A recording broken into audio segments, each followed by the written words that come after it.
We come to you live from George Sparky Anderson Field here on the beautiful campus of California Lutheran University in Thousand Oaks, California. It is another beautiful day for baseball as the Conejo Oaks get ready to host the Santa Barbara Foresters, and we welcome you up to our broadcast booth. Alongside Judo Kanyas, I'm Sammy Fawn, and today the Oaks get ready to host the Foresters in a revenge matchup from today. Now, this past Saturday, the Oaks hosted the Foresters in what was a 14-5 win for the Foresters. Foresters had some big innings, including especially that fifth inning they scored. It was one of those games. It was one of those games, Sammy, that really was just the one inning that made a complete difference. If you look at the game, I mean, outside of that fifth inning, it was a pretty even matchup between the two teams. And I think going through the first four innings, it was tied at 3, and then you just kind of had that inning that, a pitcher came in, he was kind of rattled and let off 7 runs. But I think when you look at the totality of the game, the Foresters and the Oaks matched up pretty well. And now we got Tyler Gren on the mound for the Oaks, and he had a pretty good outing against the Philippines baseball group with 3 strikeouts in 4 innings last time. Yeah, Tyler Gren making his second pitching appearance of the season, and the Santa Barbara Foresters currently first in the CCL South. And we get ready for first pitch here. Coming up, it's great to have you with us here at George Sparky Anderson Field.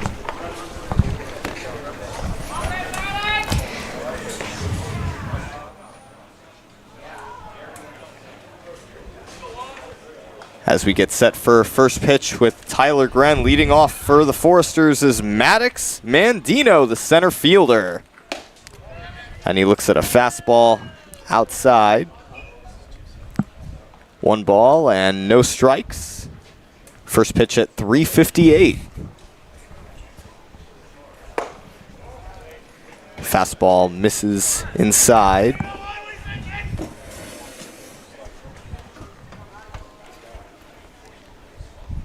Two balls and no strikes. Misses low and away, so Mandino ahead 3-0 in the count.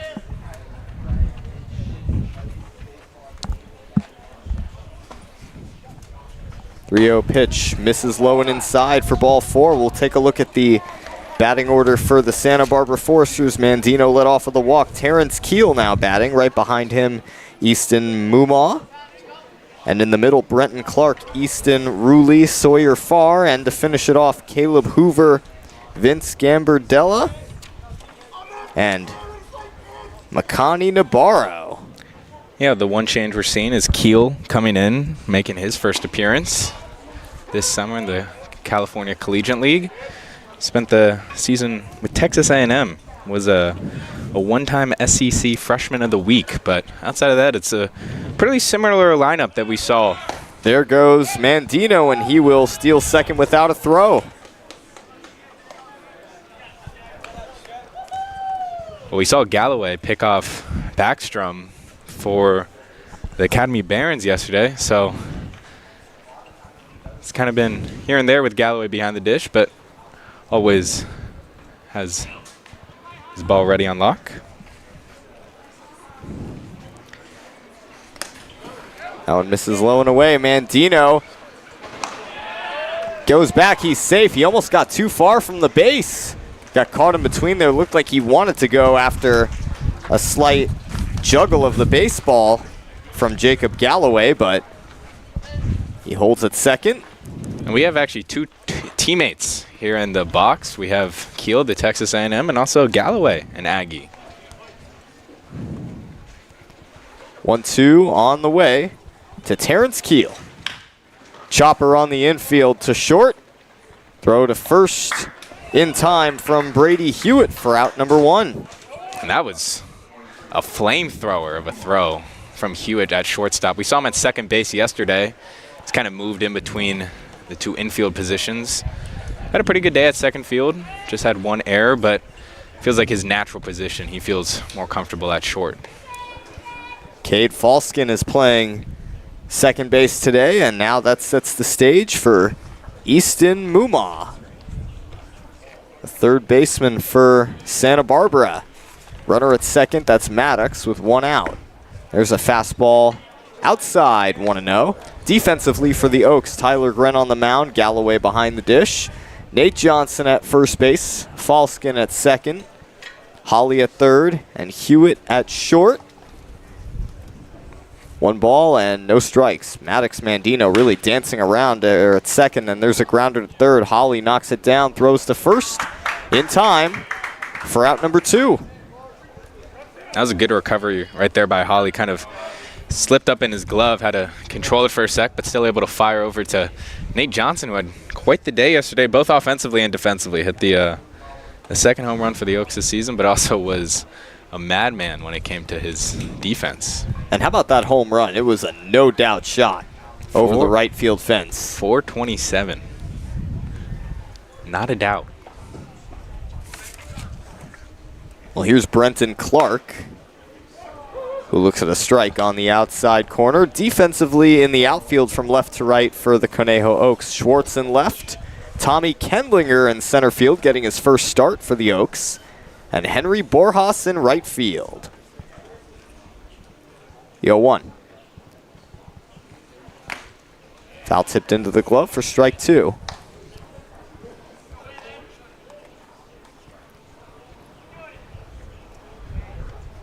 Yeah, Clark making his 4th appearance this season for the Foresters. He lines that one into left center field, coming in and not catching it is Kendlinger. And coming to the plate and scoring is Maddox Mandino. So it's an RBI single for Brenton Clark, and the Foresters strike first, 1-0.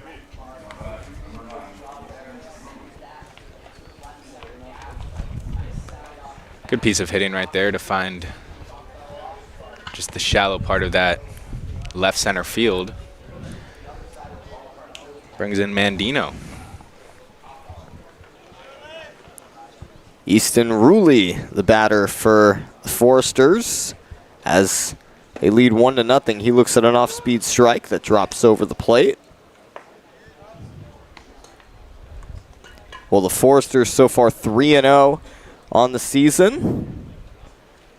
After victories against the OC Riptide, the Oaks, and the MLB Academy Barons, as Ruley looks at a ball downstairs. And the Foresters were in the 7th inning last night against the Arroyo Seco Saints at Jackie Robinson Memorial Field, but the game was cut a couple innings short in the 7th as the lights turned out by 10 p.m., and there's a pop-up into right.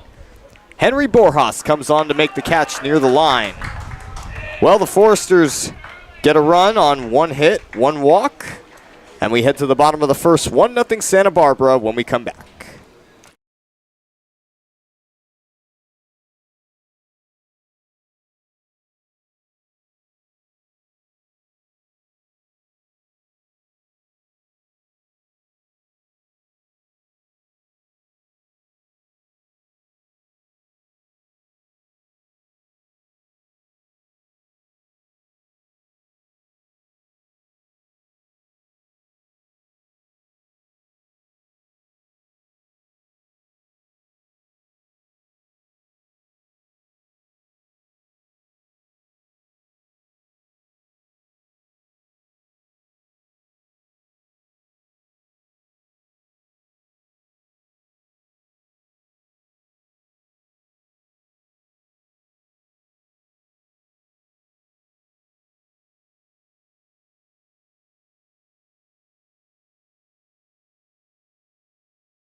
Well, the Foresters lead 1-0 after half an inning, and Tommy Kenlinger in the leadoff spot for the Oaks, getting his first start of the season. First pitch is a fastball low and inside for ball one. Well, Tommy Kenlinger, the guy who played last year for the Oaks. Yeah, it was part of that 2024 championship team. But like you mentioned, making his starting debut. We saw him in center field for 2 innings yesterday versus the MLB Academy Barons, but really his first action today. 1 ball and 1 strike from Drew Rarick, the starter for the Foresters. Fastball, a strike that catches the outside corner. Well, Drew Rarick making his first pitching appearance this summer for the Foresters. So I had 1 and 2 on Kenlinger. 1-2 pitch swing and a miss. So a strikeout to start the day on the mound for Kenlinger, an incoming sophomore at the University of Texas at Austin. Brings up Cade Falskin. That was a good fastball from Rarick on the outside to get Kenlinger to chase. That brings up Cade Falskin, the switch hitting second baseman for the Oaks. Fastball on the outside part of the plate for a strike. And he's throwing some gas early. That was a 94-mile-per-hour fastball. Falskin, the lefty second baseman at the plate. 0-1, a swing and a miss. Falskin behind 0-2. Well, this past season in Drew Rarick's freshman year at the University of Texas at Austin, he went 1-0 in 7 appearances, made 2 starts through 7 total innings. Struck out 7 batters, allowed 7 runs, as he deals a fastball high and inside. 1 ball and 2 strikes. And Rarick just trying to muscle these fastballs just past the Oak batters. Not really diversifying the pitches early here. 1-2, caught the inside corner, strike 3. So back-to-back strikeouts to start the day for Drew Rarick. That brings up Jacob Galloway. And good pitch sequence right there. Got him with the off-speed pitch. I think Falskin had seen 3 90-mile-per-hour fastballs and was thinking, okay, he's going to have another one come down the middle, but went with the off-speed pitch and got him. That brings up Jacob Galloway, who was the starting catcher this past Saturday against the Foresters as well. And he looks at a strike, reaches the inside part of the plate, 0-1. Saw him yesterday as well, making second consecutive start.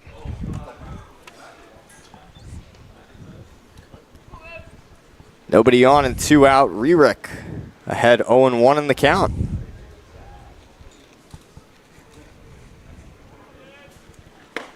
And a swing and a miss. No balls and 2 strikes. Well, the Santa Barbara Foresters in first place in the CCL, playing the team that they want to beat of all teams, as the Conejo Oaks, the winners of the CCL championship last year.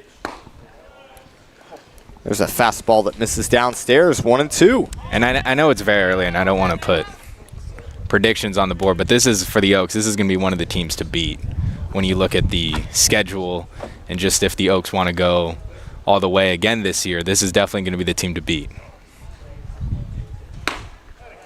There's a fastball that misses outside, 2 balls and 2 strikes. Well, the Oaks and the Foresters are scheduled to face each other 5 times this season. This is the 2nd time today, with the last time, at least in the regular season, being on July 11th on 7-11, Free Slurpee Day. There's a fly ball to left field. That is going to be caught out in left field. by Brenton Clark. So that's the end of the first inning. It's a 1-2-3 first inning for Drew Rerick, and we'll be back for the second. Stay tuned.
One to nothing Santa Barbara Foresters as we enter the second inning of this CCL matchup. The Oaks 4-1 overall in the season and 3-1 in league play. Their one non-league game against the Coastal Dodgers.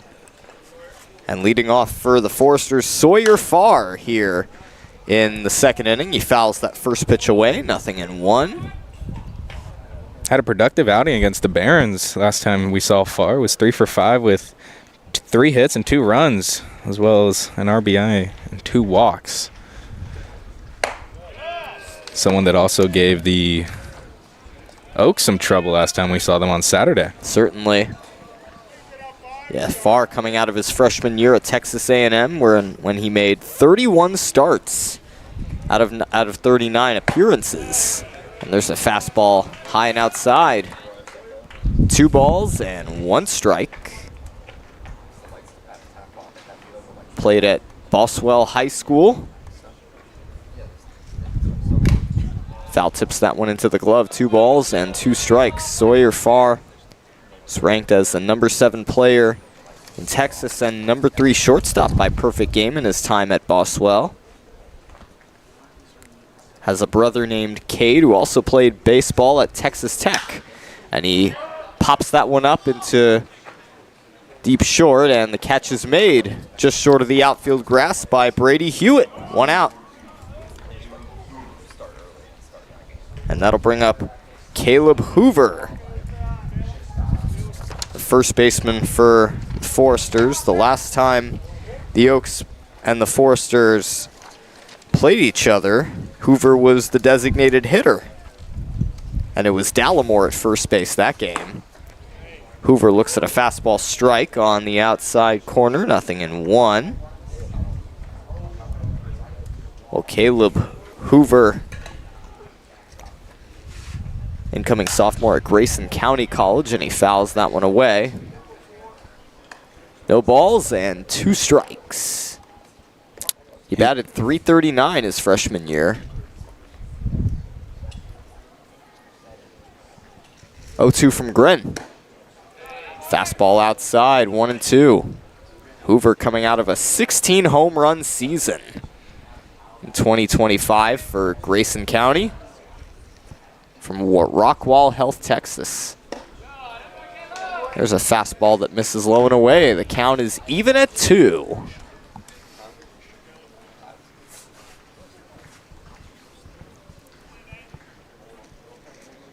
2-2 on the way. A swing and a miss, so Tyler Gren with his first strikeout of the day. Just muscled that with a fastball. And that would be his fifth of the season.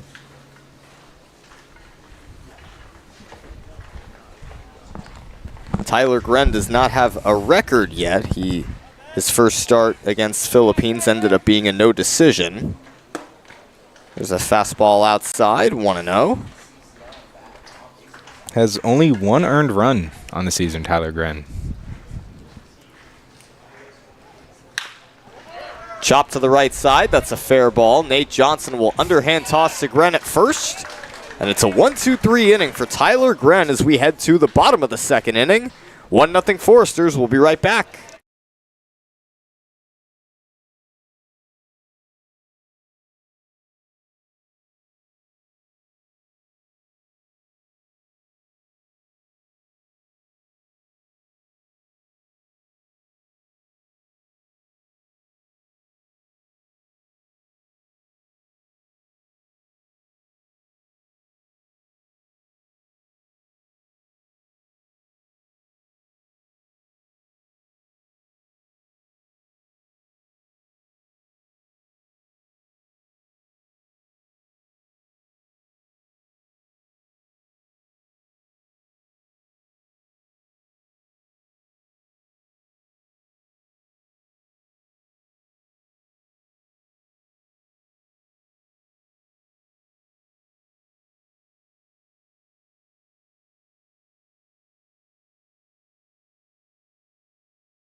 We enter the bottom of the second inning. Drew Rearick entering his second inning of work. Went 1-2-3 in that first inning. Was in the mid-90s with his fastball. So, you know, the Oaks now know what he can deliver on the mound. They're going to be expecting those fastballs. But that's where, as a pitcher, you can kind of then work that off-speed pitch and try to get him to chase. Well, Rearick getting ready to face the second third of the Oaks batting order with Brady Hewitt leading off the bottom of the second. First pitch, fastball right down the middle, 0-1. Brady Hewitt. We've seen him mostly at shortstop, but also at second base where he started last game. The 0-1 on the way. Chopper foul, 0-2.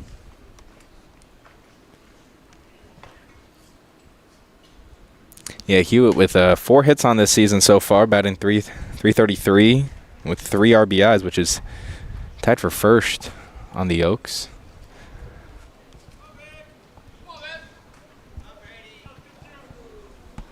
Oh-2 on the way. Fastball, strike 3 called right down the pipe. Strikeout number 3 for Drew Rearick. 1 gone here in the second inning. So he starts the second inning about the same way he started the first, this time a strikeout looking.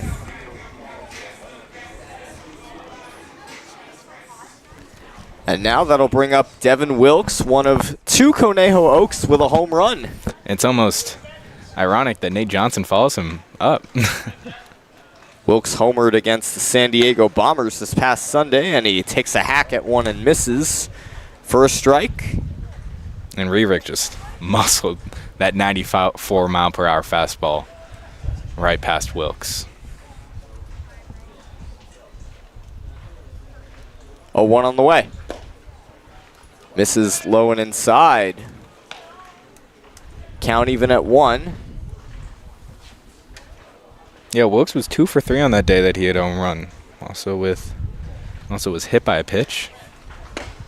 And there's a swing and a miss for strike 2, 1 ball and 2 strikes. And that's one that Wilkes probably wants back. That was a low pitch by Rearick and got him. 1-2 on the way is fouled away, so Wilkes stays alive at the plate. Well, I had a chance to talk to Wilkes after the Bombers game when Wilkes hit his bomber and said the victory felt good and the team is getting to know each other more and more, little by little each day. That one misses in the dirt. The count is 2-2 on Devin Wilkes.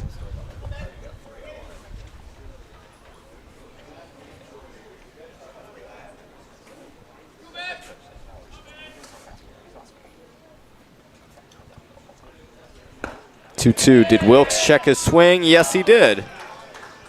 So he's got a full count against Drew Rerick. Well, we were shown the numbers of his pitch velocities in between innings by our statisticians, shown by Liam Bowen. And yeah, him reaching the high 80s and even low 90s as Wilkes stays alive with another swing. This is a good fight that Wilkes is putting up. It's the first batter that's really kind of given any sort of trouble right now to Rerick. Staying patient, not chasing the pitches that Rerick wants him to. It is kind of interesting when you think about Rerick's numbers this past season as Wilkes draws ball 4, but Wilkes with how hard he's throwing, Rerick with how hard he is throwing, you know, this is certainly a season for him to continue to develop and grow as a pitcher. You know, coming off of his freshman year, you know, obviously 7 pitching appearances.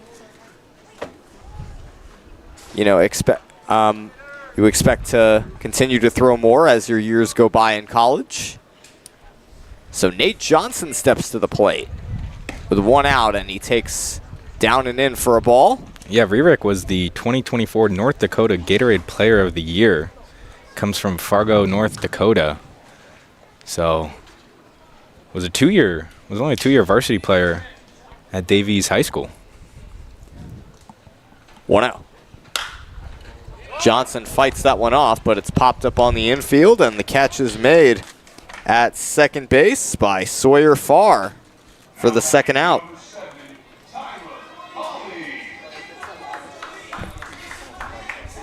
That brings up Tyler Hawley, the 3rd baseman for the Oaks. And this is a guy that just sort of trying to find his rhythm here early in the parts of the summer right now. Still seeking his first hit. Does have a run and a walk on the season, but still looking for that first hit. First pitch misses outside, goes to the backstop, and Wilkes will take second. Well, that could be a big play in this inning. Now Tyler Hawley, what a time this would be for his first hit here. He's got Wilkes at second base. Not necessarily known for his speed, although he is in scoring position. So Hawley, you know, has a chance to bring him home with a single to the outfield. And I credit the coaching staff for keeping him in as a regular starter. Just, you know, always as a player, I know what it means to be in a slump, whether it's in baseball or any sport. It's a mental game at the end of the day, you know, as much as it is physical. And for coaching staff to keep him in shows they have confidence in him and just waiting for him to get into his rhythm. There's a swing and a miss, a 1-1 count. Yeah, I mean, the way we've seen Hawley swing the bat and the type of contact that he has made, we know he's a hitter that can produce. And, you know, combined with his athleticism at third base and defensively, certainly a guy that the Oaks are lucky to have and love to see him start firing away. He pops that one up backwards in foul territory. It will go behind the screen. So it's a 1-2 count on Tyler Hawley with 2 outs. Rerick a strike away from recording his 4th of the game.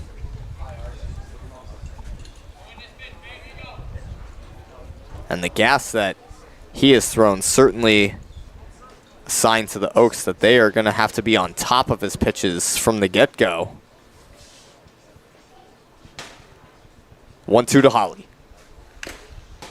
A foul tip, and he stays alive as Gambardella was not able to hang on to that baseball. So still a 1-2 count. When a guy throws this fast, it's really not about how hard you're swinging the bat. It's more about just making contact at the end of the day.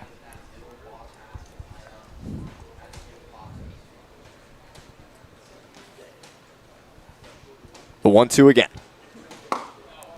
Fastball misses downstairs. 2 balls and 2 strikes. On deck for the Oaks is Jake Schwartz. Holly would like to bring Wilkes home with a hit to the outfield. 2 balls, 2 strikes, 2 outs, 1 on. 2-2 to Holly. Another foul ball, and Holly continuing to stay alive at the plate. It's a good fight he's showing here in the box right now.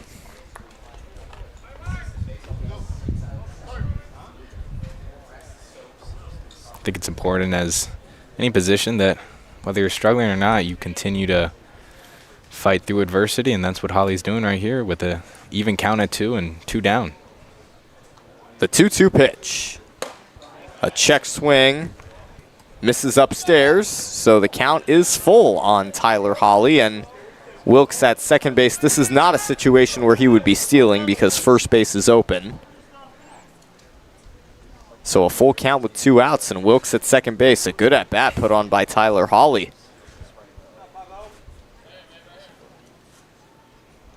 3-2 on the way. Misses inside for ball 4, and that ball had some movement on it. Kind of a tough pitch to take, especially considering the amount of, inside strikes right around that area that get called. But a good at-bat put on by Tyler Holly. He's at first with 2 outs for Jake Schwartz. And I was going to say, that's the thing that he's done. Even while he has been in the hitting slump, he still found ways to get on bases with now that makes it 4 walks. Jake Schwartz looks at a strike. Right on the upper part of the zone. 0-1. Well, a key situation here for the Conejo Oaks. 2 on with 2 outs. Go-ahead runs are on base with Wilkes the tying run at second, and Rierick steps off. Schwartz was 1 for 3 yesterday with 1 run in the 10-5 win against the Academy Barons.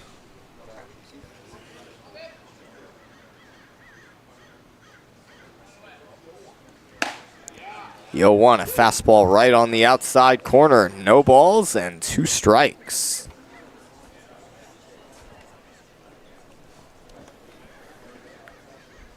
Key spot here, Rierick a strike away from ending this inning. The Oaks a hit away from tying it and possibly taking the lead. The 0-2 is fouled away. Still an 0-2 count on Jake Schwartz with Henry Borjas waiting on deck.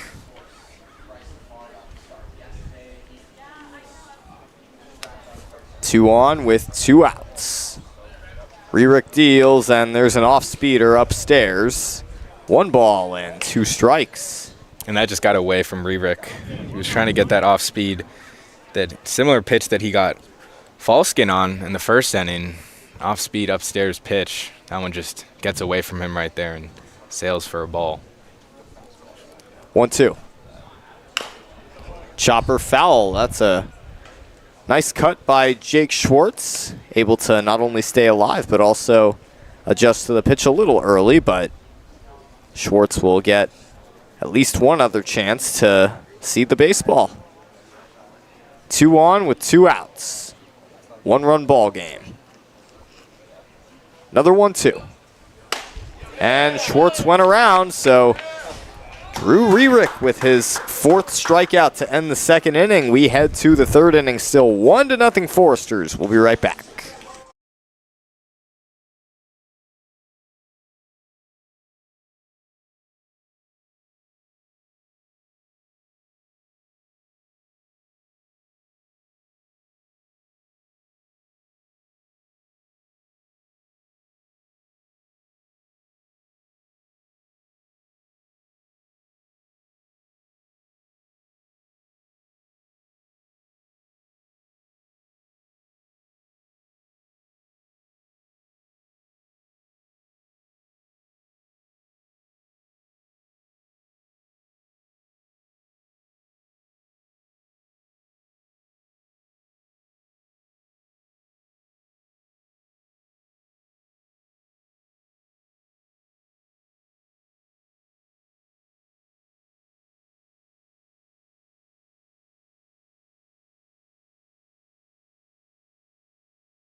Here we are now in the third inning, 1-0 Santa Barbara Foresters. And Santa Barbara coming up to bat here in the third inning with Makani Nabarro leading things off. He looks at a strike on the outside part of the plate. Nabarro serving as the designated hitter today. Had a great game this past Saturday with 3 hits, and he slaps that one foul. Yeah, he's tied for first. He leads the Foresters in batting average thus far with batting .667 with 6 hits and an RBI. It was a perfect 4 for 4 on Sunday.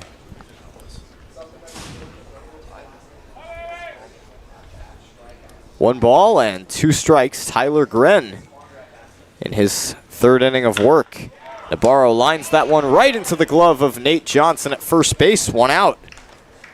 Well, very nice play by Johnson there. The ball was hit hard, but Johnson was far enough that he had just enough time to react. Yeah, he's got a magnet in that glove, the way he's been hauling in all these balls the past 2 games. I mean, we saw a spectacular dive for a foul ball that got an out yesterday versus the Barons, but he's been all over the place. Yeah, his defense was spectacular yesterday. That sliding catch and many other plays as Mandino loses the bat on that bunt attempt. No balls and 1 strike. Well, Mandino drew a walk his first time up and ended up scoring on a single by Clark. Takes a fastball upstairs, 1-1.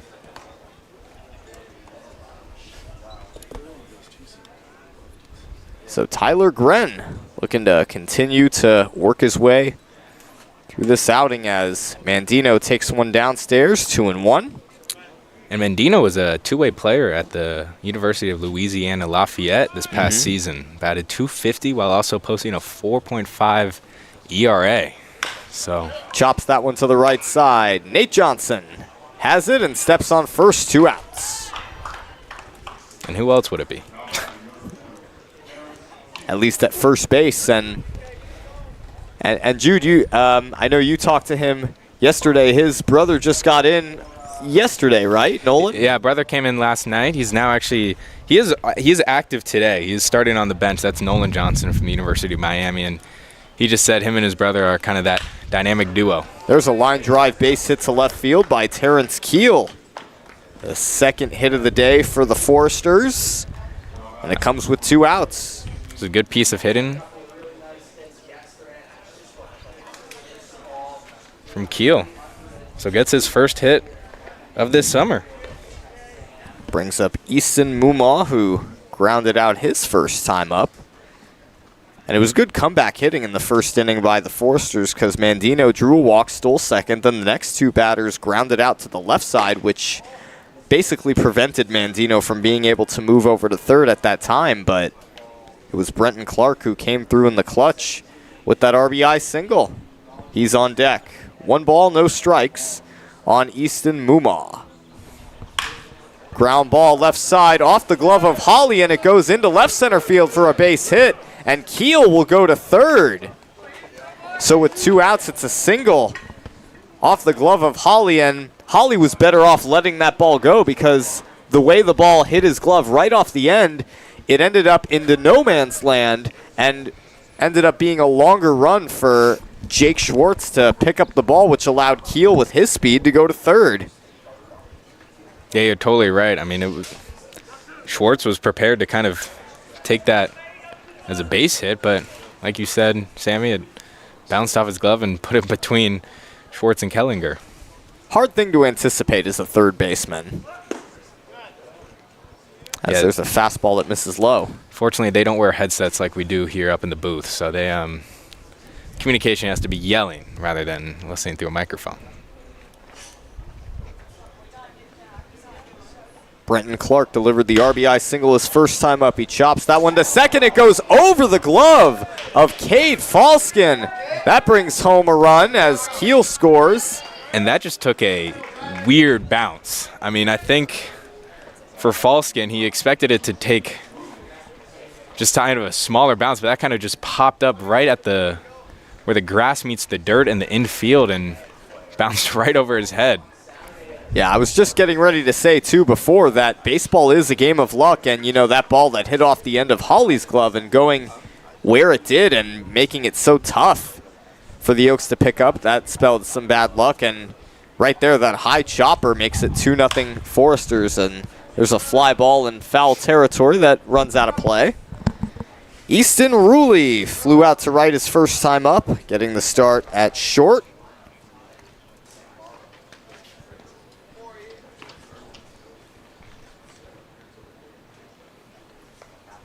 One of 3 Eastons on the Foresters. It's almost like they were destined to play baseball with a name like Easton. Plus, also just makes me think of Easton Stadium, the UCLA Bruins softball stadium, which I don't live too far from. The 0-2. Chopped foul backwards. Still an 0-2 count. And the Foresters now have runners at the corners with 2 outs. It's Mumma at third base and Clark at first. And that makes Clark 2 for 2 with 2 RBIs. He is responsible for both runs for the Foresters. The 0-2. Runner going, and there's a foul ball to the right side.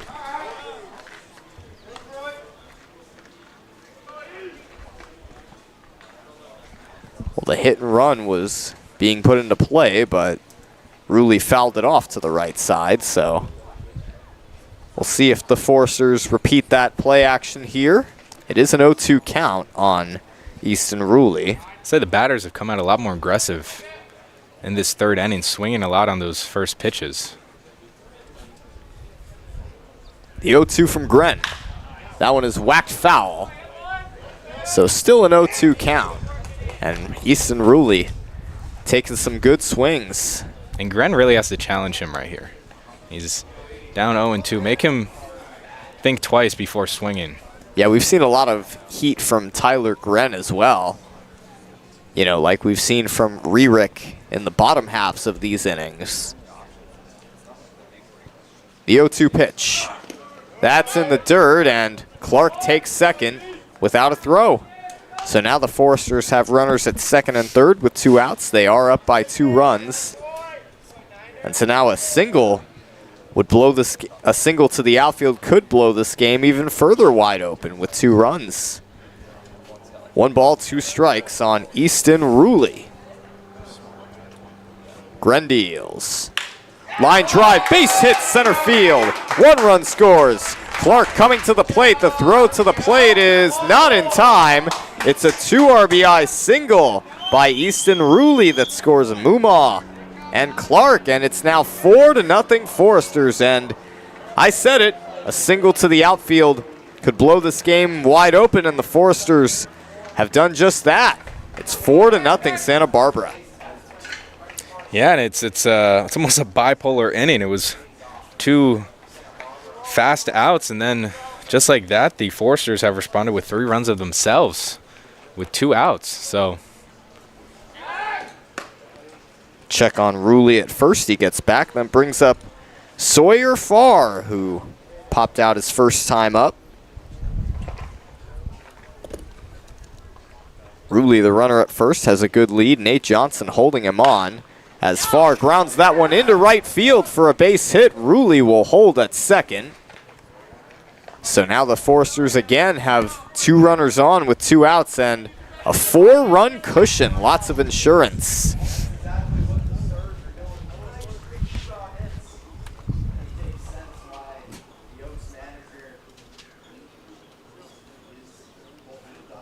That's going to be Scott Radniski, the pitching coach, coming out to have a meeting with Tyler Gren. He's a former baseball player himself, was drafted by the Chicago White Sox out of Simi Valley High School right down the block. Funny story is he asked at that time Chicago White Sox pitching coach Sammy Ellis if he needed to wear a tie. And the coach came and said, "You don't have a tie?" And then a few days before spring training, he asked him again and if he needed a tie, and They said, yeah, you do. And so he rode his bike down to a shop, bought one, and made his first ever Major League start. Resourcefulness pays off. There's a grounder to second base, and Falskin throws to first to take care of Hoover. Well, the Foresters score 3 in the third inning. They've got a 4-0 lead thanks to 4 hits. And we'll head to the bottom of the third. Stay tuned here on YouTube.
Henry Borjas will lead off for the Oaks here in the bottom of the third inning.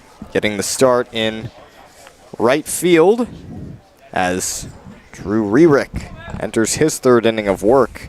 Borjas takes one high and inside for a ball. Now, there was a change in the lineup concerning Borjas and also Cade Falskin's spot in the order.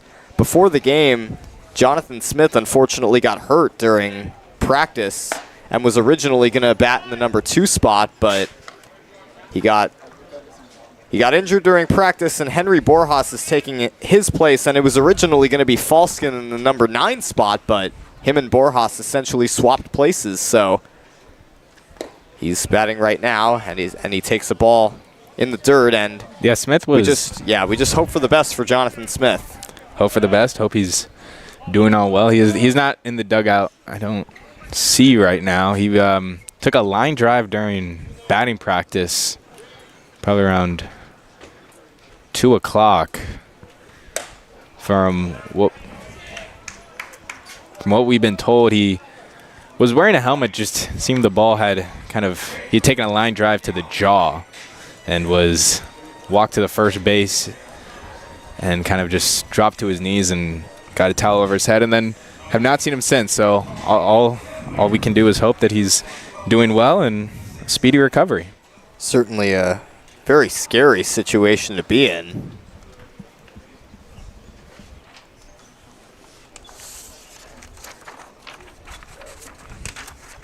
Well, Scott Murray goes out to the mound to talk to Rerick. Well, I've never been hit in the head by a fastball. Me neither. But I have taken a head-on-head collision going up for a header in soccer, and that was not fun either. So I can only imagine what a 100-mile-per-hour ball does to one's jaw. But once we said, all we can do is hope that he's all right, and he'll be joining us soon enough. Brings us back to the top of the order as Borjas drew a 4-pitch walk. Tommy Kendlinger, who was a strikeout victim his first time up. Kendlinger looks at a strike. That was a 93 miles per hour heater right on the inner middle part of the plate. Borjas with a fair lead at first base. Did not elect to go on that first pitch, and he may not with the way Rerick is throwing the ball. 0-1 pitch. Fastball misses low and inside. 1 ball and 1 strike. And I honestly think that Rierick is about as hard as a thrower as we have seen from any player, at least not on the Oaks this season. Possibly totally. 1-1 pitch. Grounded foul to the left side. 1 ball and 2 strikes. You know, you get to a point as a batter where when you see a pitcher like Rierick throwing as fast as he's throwing, you just realize that you have to start swinging even before you know exactly where the pitch is going to be, because you wait too long, it's either going to drop or you might hit it weakly. Check on Borjas, and the throw goes over the head of the first baseman, Hoover. And Borjas ends up at second, so that's going to be an error on Drew Rierick on the pickoff throw. And that moves Borjas into scoring position, and you know, with a fast runner on first, that's the last thing you want to do, is allow that runner to get to second in an unnecessary fashion. So it's a 1-2 count on Kendlinger, and that changes the momentum of the at-bat, too. It changes the dynamic that you feel as a hitter. So Borjas at second with nobody out. 1-2 to Kendlinger. That's in the dirt, blocked by Gambardella. Seen quite a few passed balls in the first few games. That was a good job by Gambardella to dig his knees into the dirt and not let that get past him. 2 balls and 2 strikes on Tommy Kendlinger. 2-2 on the way. In the dirt, it gets past Gambardella and goes to the backstop, and Borjas is now at third. And the Oaks can take advantage right here. Yeah, and you sort of have to wonder if that errant pickoff throw ultimately led to that wild pitch, because, you know, who knows? Even you know, you could say, oh, well, he still would have thrown the same pitches, but when mistakes like that happen and momentum shifts, it can affect your mindset and possibly your actions as an athlete. It's a full count on Kendlinger. Rierick deals. 3-2 misses low in the dirt for ball 4, so the Oaks have runners at the corners with nobody out. Cade Falskin at the plate, who was also a strikeout victim his first time up. He struck out looking. And that's 2 straight walks now for Rierick, as he's now going to get a visit from the skipper, Bill Pintard. Bill Pintard in his 31st season for the Foresters, winningest coach in the team's history. And it looks like we may have a pitching change here. Yeah, all the Foresters in the dugout are out of the dugout now.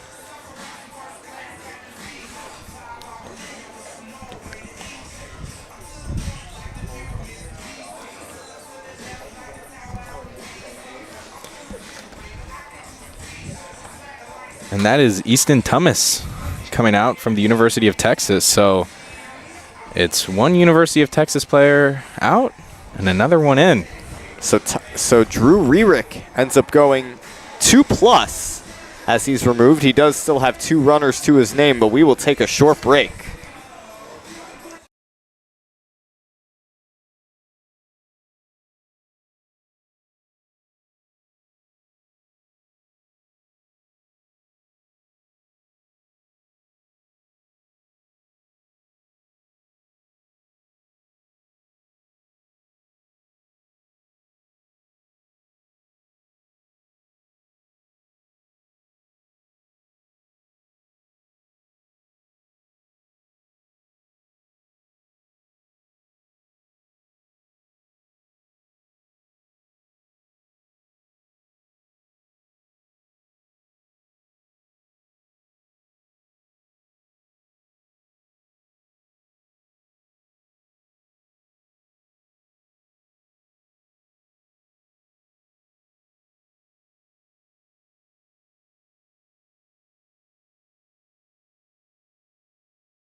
Well, Drew Rerick's day is done here in the bottom of the third inning with nobody out. Easton Thomas takes his place, a junior at the University of Texas.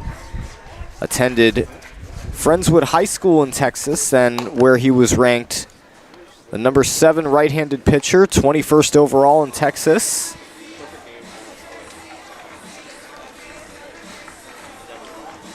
And he gets his first start of this summer as he gets ready to finish this inning for Drew Rerick. Rerick has left 2 runners on base. So if those 2 runners score, those runs would belong to Rerick, or if either of them score, I should say.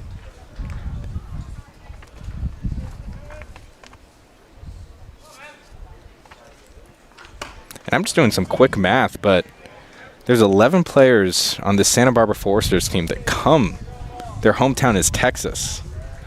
So the Foresters doing a lot of out-of-state recruiting. I mean, they got a lot of guys from California, granted, but 11 guys from Texas. So everything's bigger in Texas, as they say.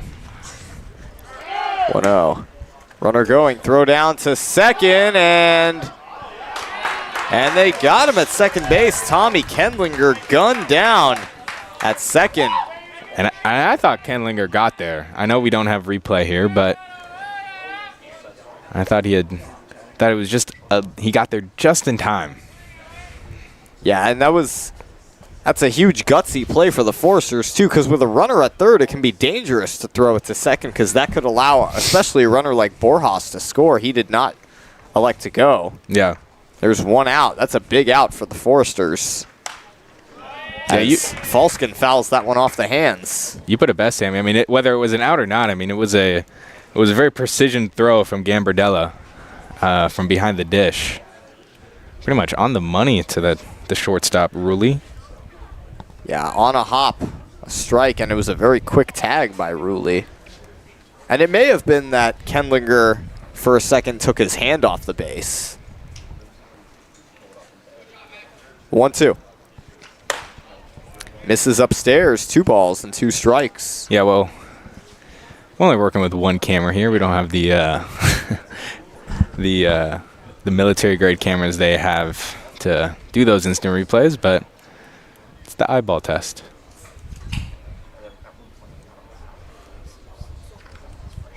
Two balls and 2 strikes with 1 out and a runner at third. Thomas deals, and it gets a piece of Falskin, looked like on the wrist. Or so it did hit him. Falskin looked like I thought Falskin was arguing. Well. For some reason, I thought Falskin was arguing that it didn't hit him, and that it looked like the umpire had initially called it a hit by pitch. But short little discussion. Off goes Falskin. So Falskin at first with 1 out. And that's now the 3rd free pass of this inning. 2 walks and a hit by pitch. That brings up Jacob Galloway, the catcher.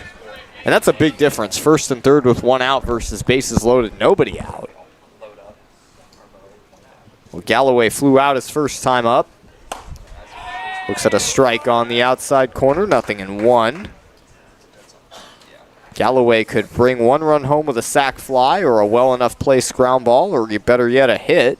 We have an SEC matchup right now. Galloway, a Texas Aggie, and Easton Thomas, a Hook'em Horn University of Texas. The 0-1. Off the hands to the right side. Play is made by Farr. He throws to second for the force. That's all the Foresters will get. Borjas comes to the plate, and the Oaks are on the board. It's 4-1 Santa Barbara. Well, Galloway did his job there. Got home that run.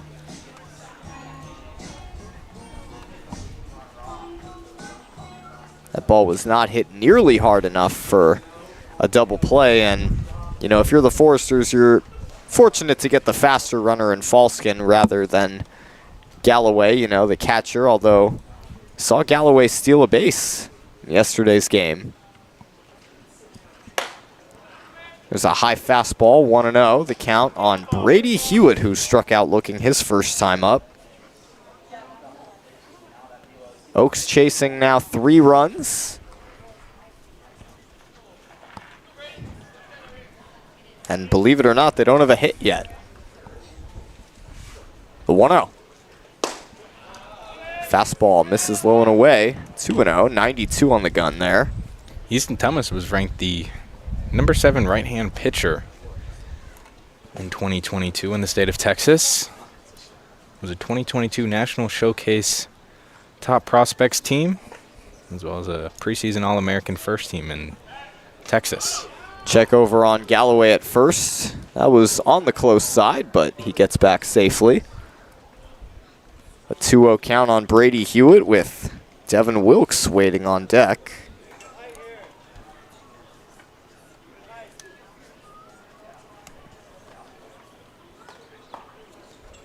The 2-0. Line drive, base hit left field. Well, Galloway will hold at second. It's a 2-out single for Brady Hewitt, and the Oaks now will bring the tying run to the plate in the form of Devin Wilkes. And of all batters, this is the one the Oaks want up right now. Certainly. Had the first home run of the Oaks season on Sunday versus San Diego Bombers. And unfortunately for the stats page, it happened to fall on the day when there was a schedule power outage on Cal Lutheran's campus. And as a Cal Lutheran alumni, I did receive emails about that. Yeah, well, the power did come back on. The Wi-Fi, not the case. Wilkes looks at a fastball high and outside, 1-0. Well, Galloway the runner at second and Hewitt the runner at first. A good spot here for Devin Wilkes with 1 home run on the season. And the guy behind him, Nate Johnson, has the other home run for the Oaks.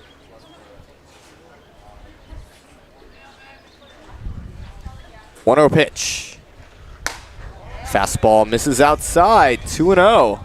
And Wilkes had, in the very first game, the non-league game versus the Coastal Dodgers, had 6 RBIs, as well as 2 doubles that game. So he finds multiple ways to bring runners in, and with runner on second base, this is an opportunity to do so.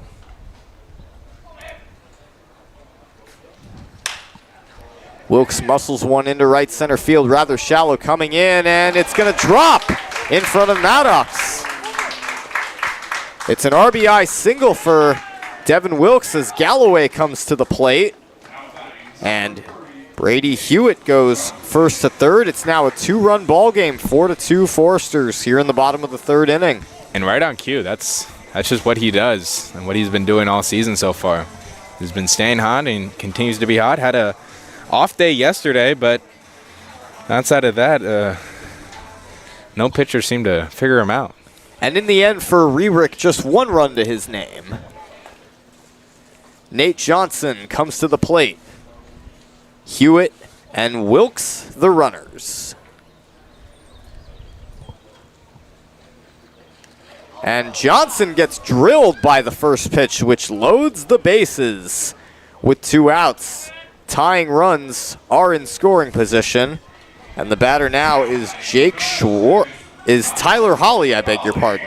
Well, it was last inning for the Santa Barbara Foresters that took advantage of a 2-out situation. They scored all 3 of their runs in the top of the 3rd inning while having 2 outs, and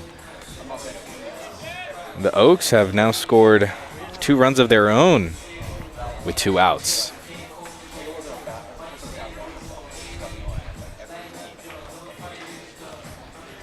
Bases loaded, 2 outs. Tyler Hawley, the batter.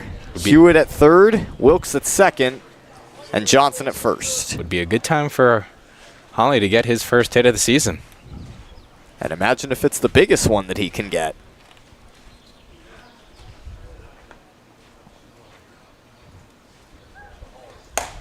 There's a fastball upstairs, 1 ball and no strikes.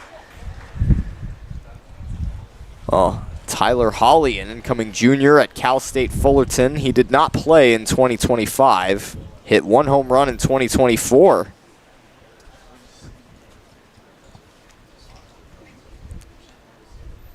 One 1-0. There's a fastball on the outside corner. 1 ball and 1 strike. Good job by Gambardella to frame that to get the strike called.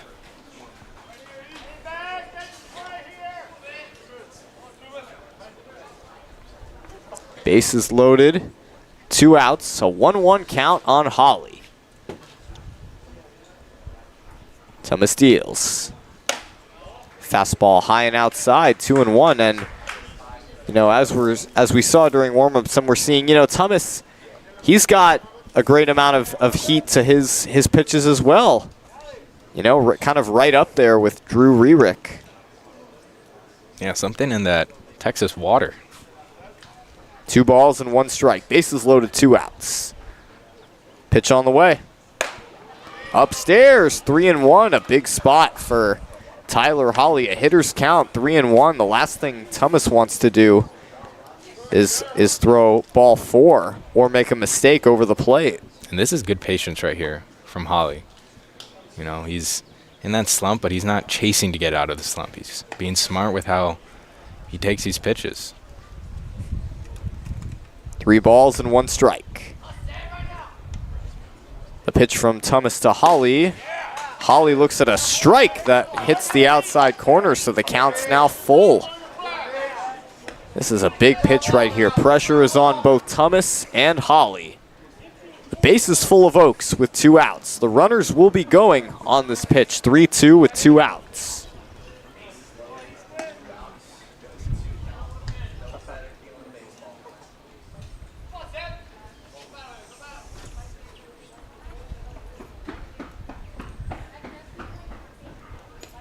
The 3-2 to Holly. Runners go. There's a fly ball high and deep to left field. Back at the track, at the wall. It drops in front of the wall.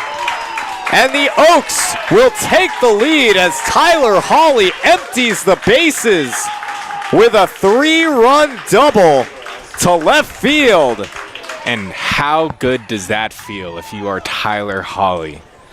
Not only do you get your first hit, but you, even this game, had an exit speed of 100 miles per hour. It was a 91 mile per hour fastball.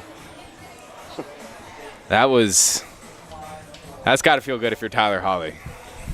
That's 3-run double, his first hit of the summer, and that's a ball that the Oaks are going to want to keep. Out to the mound goes Bill Pintard. And we'll see if Thomas will stay in there. Boy, that was a sweet rip off the bat. I thought it might have had a chance to even get out of here. It was pretty close. Yeah, it was high and deep, and, you know, Brenton Clark was heading back and possibly overran it a tad as that ball just fell right in front of him.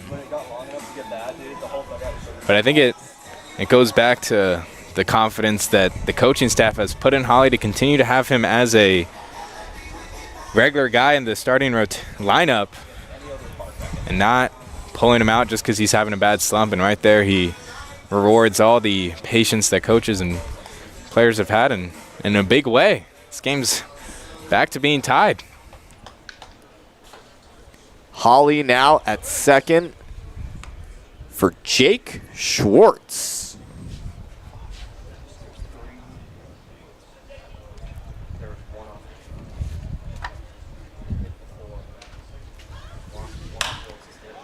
Schwartz muscles one to shallow center field, out, and coming in is the center fielder Maddox to make the catch. Well, the Oaks bat around in the 3rd inning, and they score 5 to take the lead over the Foresters. We'll be right back. Stay tuned.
Here we are in the 4th inning. It's a 1-1 count to start it off on Caleb Hoover.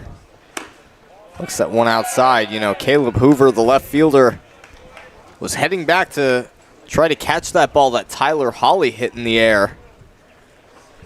And it just skipped right by him, and that one misses outside. 3-1. Yeah, Hoover, that's a tough one as an outfielder, you knowing that, if you catch that, the inning's over and it's a completely different ball game and takes ball 4. Well, the Oaks have turned this ball game upside down. And that was Gambardella for the Santa Barbara Foresters. Beg your pardon, yes, Vince Gambardella, a leadoff walk.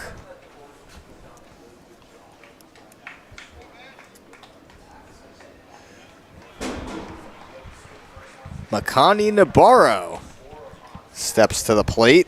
He lined out his first time up. So Gambardella at first drew the leadoff walk.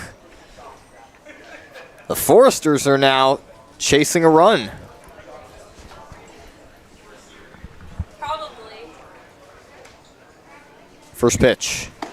A swing and a miss, no balls, and 1 strike on Makani Nabarro. The designated hitter started as the left fielder the last time these two teams faced each other. Gambardella takes his lead at first. That's in the dirt. It gets by Galloway, and Gambardella will head to second.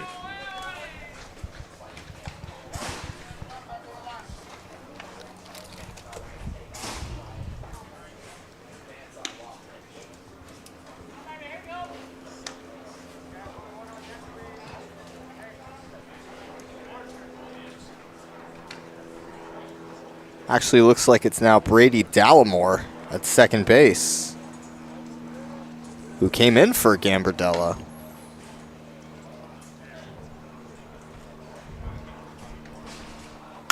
There's a line shot right back up the middle past the diving Hewitt.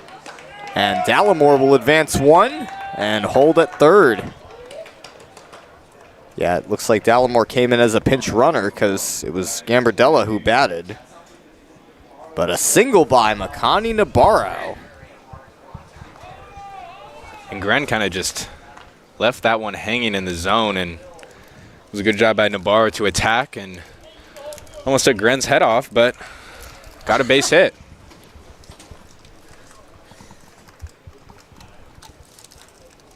First and third, nobody out. And it's bunted foul by Mandino. That's a great idea if you're Mandino. And it was a good attempt. It was. It would have been trouble for sure. And yeah, and on that line shot by Nabarro too, that's tough for Dallimore as a base runner, because if Hewitt catches that, he could be a dead duck. Well, it's first and third, nobody out. Maddox Mandino, 0-1, just looking to get Dallimore home.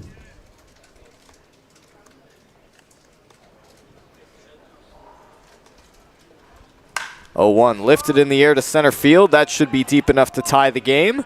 The catch is made in center field by Kenlinger, and just casually throws it to the cutoff man. And Dallimore comes to the plate to tie the game at 5. Yeah, Brady Dallimore was the starting first baseman the last time these two teams played each other. Brings up Terrence Keel, who singled and scored his last time around. And you know, in that third inning, the Foresters had their first 2 batters retired and then scored 3, all with 2 outs. Yeah, both the Foresters and the Oaks a similar third inning. The Oaks scored all 5 runs also with 2 outs.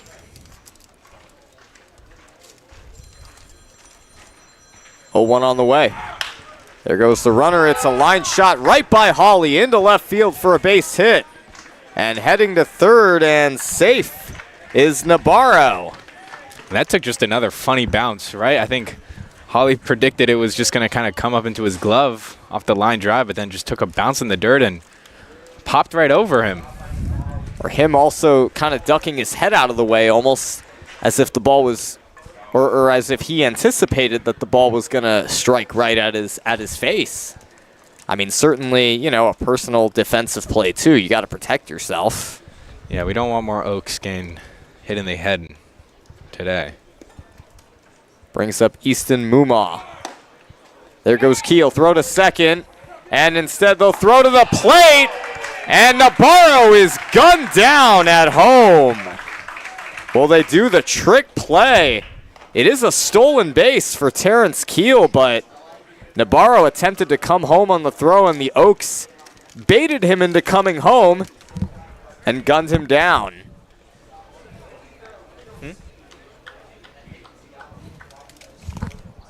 So the game remains tied at 5.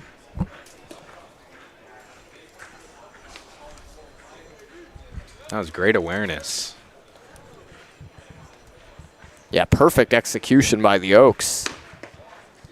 And a big second out here in the 4th inning. It's 2-0 on Easton Mumma. He delivered a single his last time up as well. That one is fouled away. 2 balls and 1 strike.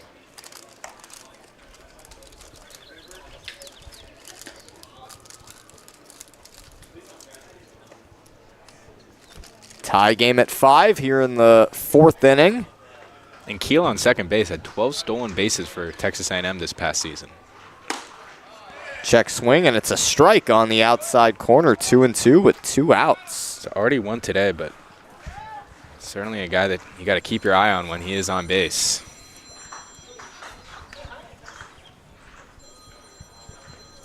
Yes, Keel could easily score from second on a single. 2-2 to Mumma. Misses low and inside. 3 balls and 2 strikes. Well, the Foresters and the Oaks playing in what appears to be a back-and-forth affair, with the Oaks having taken their first lead of the season against the Foresters. 3-2 is lifted in the air to left field. On the run is Schwartz. He dives. Did he make the catch? And he did. Out is the call. What a catch by Jake Schwartz in left field. Laying out, no regard for his body, and takes in the 3rd out.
Well, here we are in the bottom of the 4th inning. Noah Waldeck taking over on the mound, incoming senior at St. Mary's University.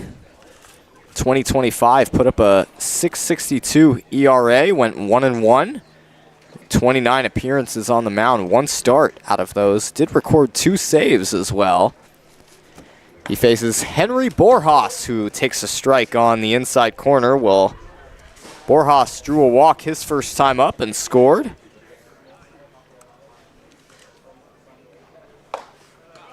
Takes a hack at one and misses for an 0-2 count. So to begin with in this at-bat, opposite of last time when Borjas drew a 4-pitch walk. 0-2 misses a tad upstairs, 1-2. Waldeck was the City Christian High School's team MVP his senior year, as well as the school's male athlete of the year. Strike 3 called right over the plate, so Waldeck begins his day on the mound with a strikeout. That brings up Tommy Kenlinger. Kenlinger 0 for 1, a strikeout and a walk. He was caught stealing his last time on the bases.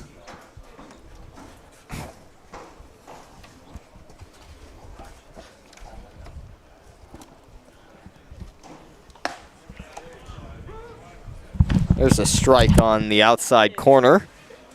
No balls and 1 strike.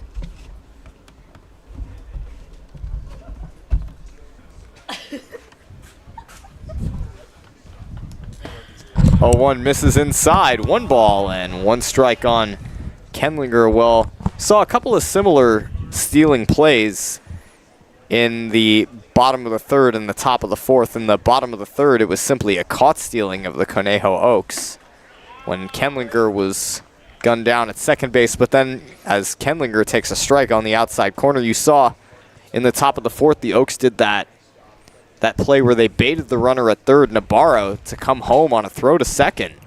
And he did, and he was gunned down. There's a grounder to short. Easton Rulli throws him out at 1st for out number 1. Out number 2, I beg your pardon. Yeah, it was great awareness from Brady Hewitt. I mean, even though that's what they were setting up, you still have to get that throw in time. And it was just a good back and forth between Galloway and Hewitt to be able to execute that. And, I mean, Navarro is a fast runner, so that had to come quick and go fast. So that it did. Well, here's Cade Falskin, who looks at a ball downstairs, 1-0. He was hit by a pitch his last time up.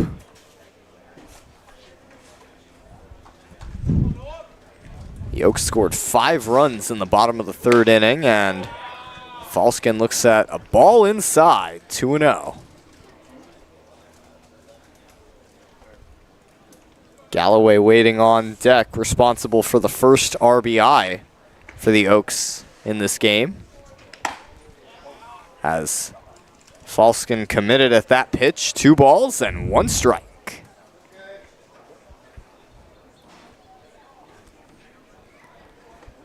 Oaks and Foresters in a tight game here, a tie game at that. There's a strike on the inside corner. The count evens at 2 with 1 out.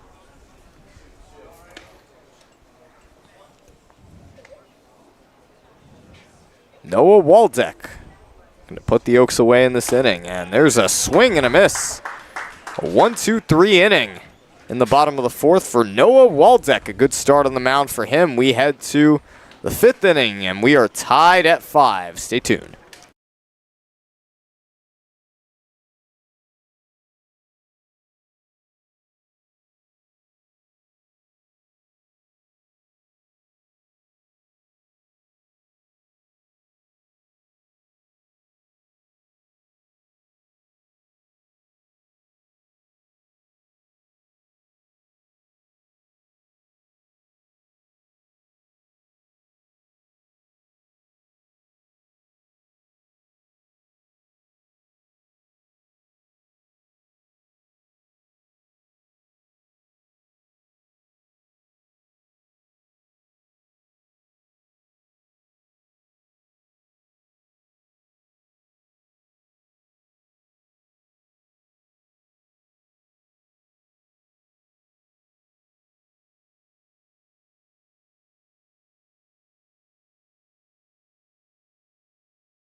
Well, Tyler Gren's day is done. He goes 4 innings, allows 5 runs, and he yields way to Spencer Kratt, making his first outing on the mound this summer, an incoming junior at LA Valley College. Teammates with Luke Cesares. In 2025, he made 16 appearances, 7 starts, a 3-5 record, 42 strikeouts, allowed 52 runs, and only 34 of those were earned. Put up a 6.04 ERA.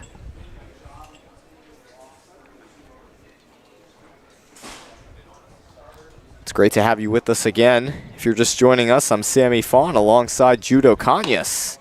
And the first pitch, a fastball outside. Leading off for the Foresters is Brenton Clark. 2 for 2 with 2 RBI singles, and that one is fouled away. 1 ball and 1 strike.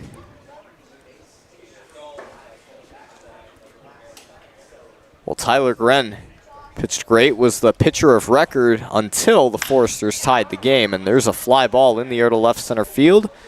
Easy enough for Jake Schwartz. 1 out.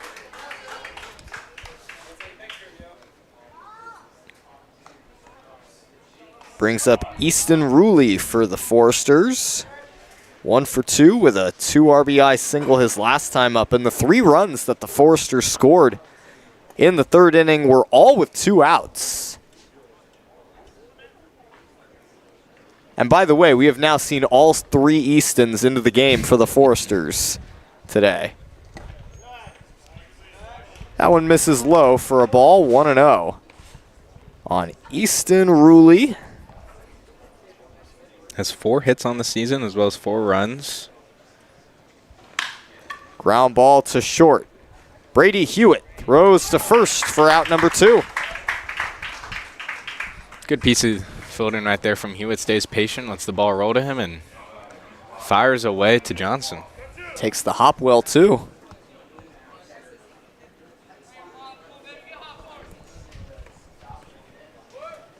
Well, that brings up Sawyer Farr, the second baseman for the Foresters. 1 for 2 on the day, a single and a pop out. Takes a fastball low for ball 1.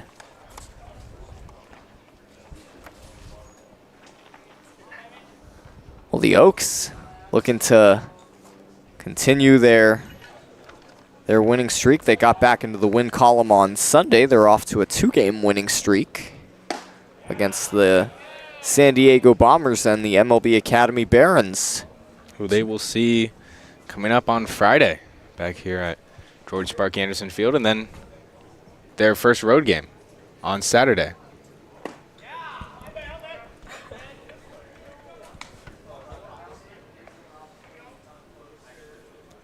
It's a 2-0 count. Oh, I apologize. On Sawyer Farr. Yeah, they'll be. It is a road game on Friday. That'll be their first road game of the season as Farr chops it to the right side, and Johnson, the underhand toss to Kratt at first. 1-2-3 inning for Spencer Kratt. We'll be back. We're halfway through this game. Bottom of the 5th coming up.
Jacob Galloway will lead it off for the Oaks here in the bottom of the 5th inning. A tie ball game at 5. Galloway 0 for 2 on the day with an RBI fielder's choice that he bounced into his last time up back in the 5-run 3rd inning for the Oaks. Noah Waldeck enters his 2nd inning of work. Delivers a ball downstairs. And looks like he is requesting a new bat from the dugout.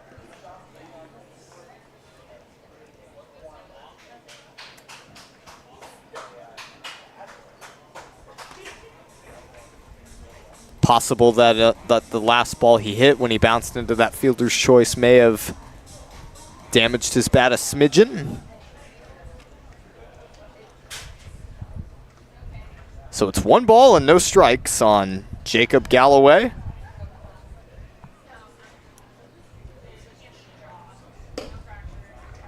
That misses low and inside for ball 2.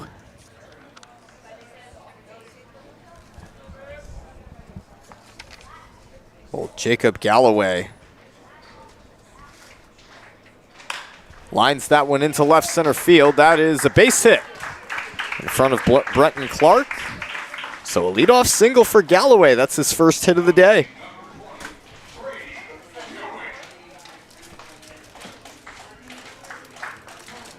That brings up Brady Hewitt for the Oaks. He singled his last time up.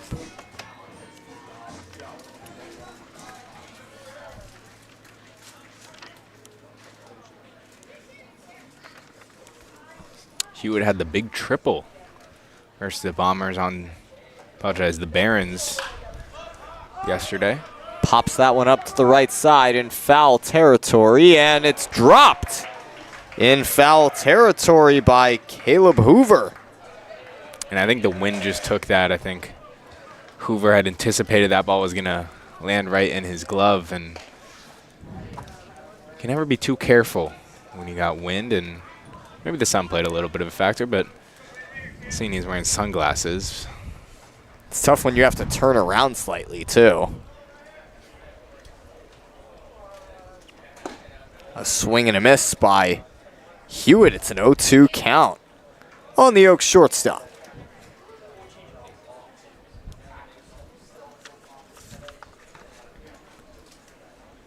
Galloway, one of the rotating starting catchers for the Oaks, him and Anthony Thomas. Strike 3 called on Brady Hewitt, so he goes down looking for the 2nd time today. 1 out.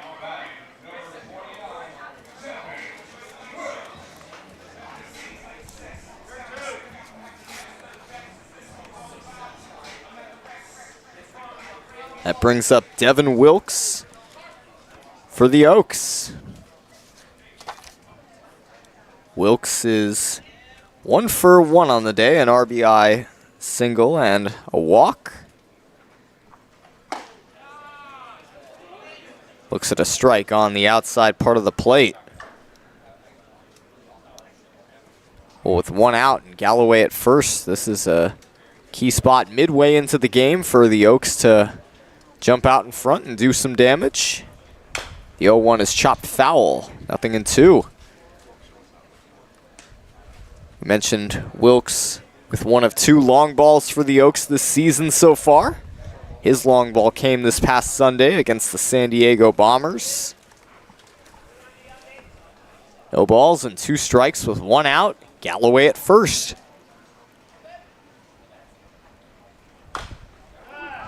Wilkes chops another one foul.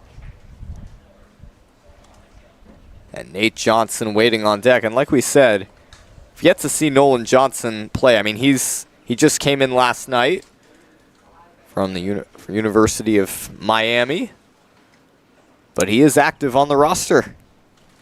The 0-2. Wilkes fouls off another. It's an 0-2 count with 1 out.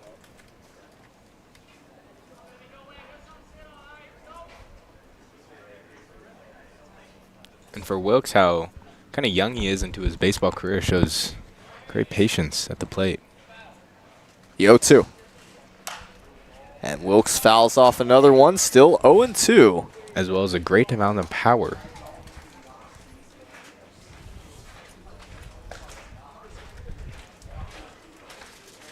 It's one of the guys that, if he continues what he's doing this summer, he's going to look out for him at Cal State Bakersfield next year. 0-2 on the way. Misses outside, 1 ball and 2 strikes.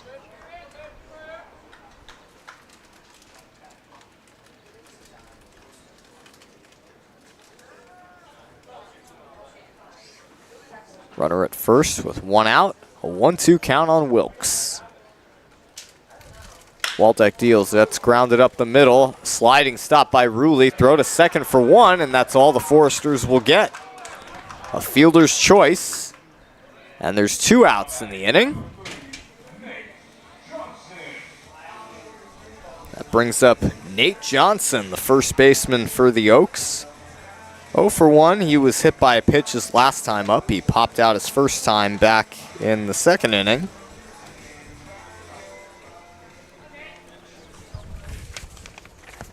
So Wilkes, the runner at first with 2 outs.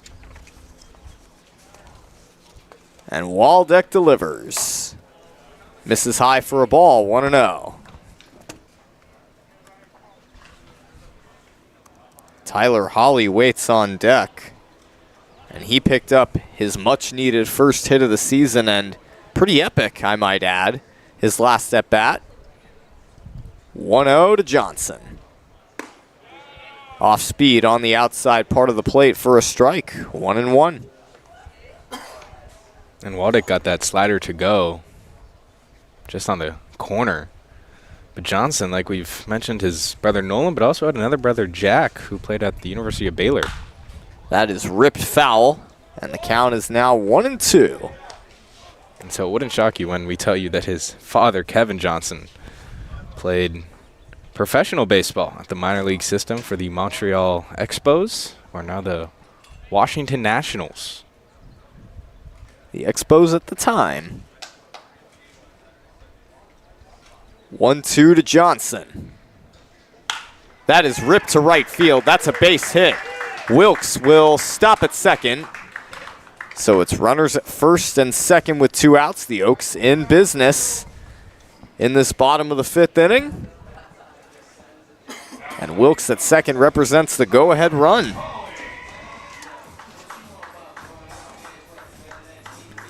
Brings up Tyler Hawley, who cleared the bases his last time up with a double, his first hit of this summer. And it couldn't have come at a better time, too. At the time, it gave the Oaks a 5-4 lead. The game is now tied at 5. And it doesn't have to stop at just 1 hit for Hawley today.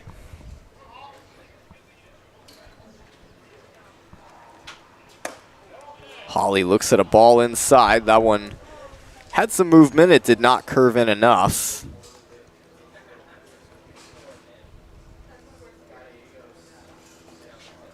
So Hawley ahead 1-0 in the count.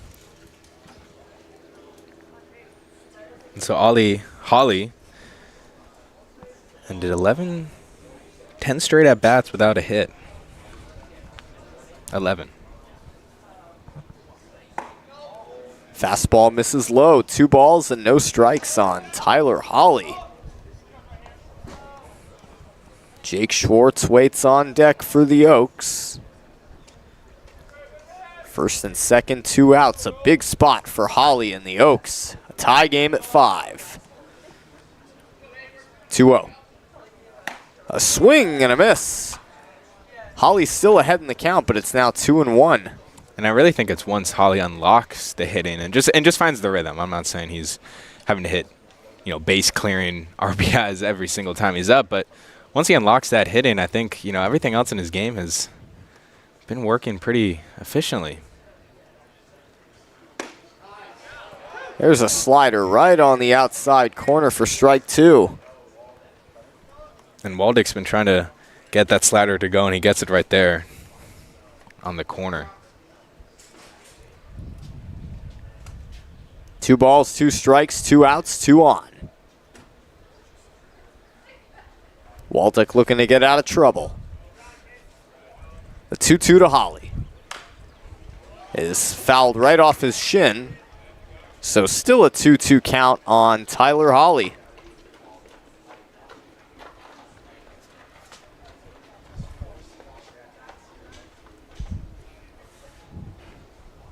And both at-bats, the past 2 at-bats for Holly, he's been able to give a good match to both pitchers he's faced in Thomas and Waldeck.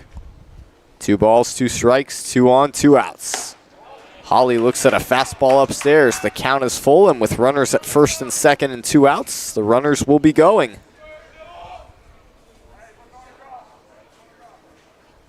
They'll get that full count with 2 outs head start. A pretty wide gap between the shortstop Rulli and Farr. Runners go, and there's a shot foul.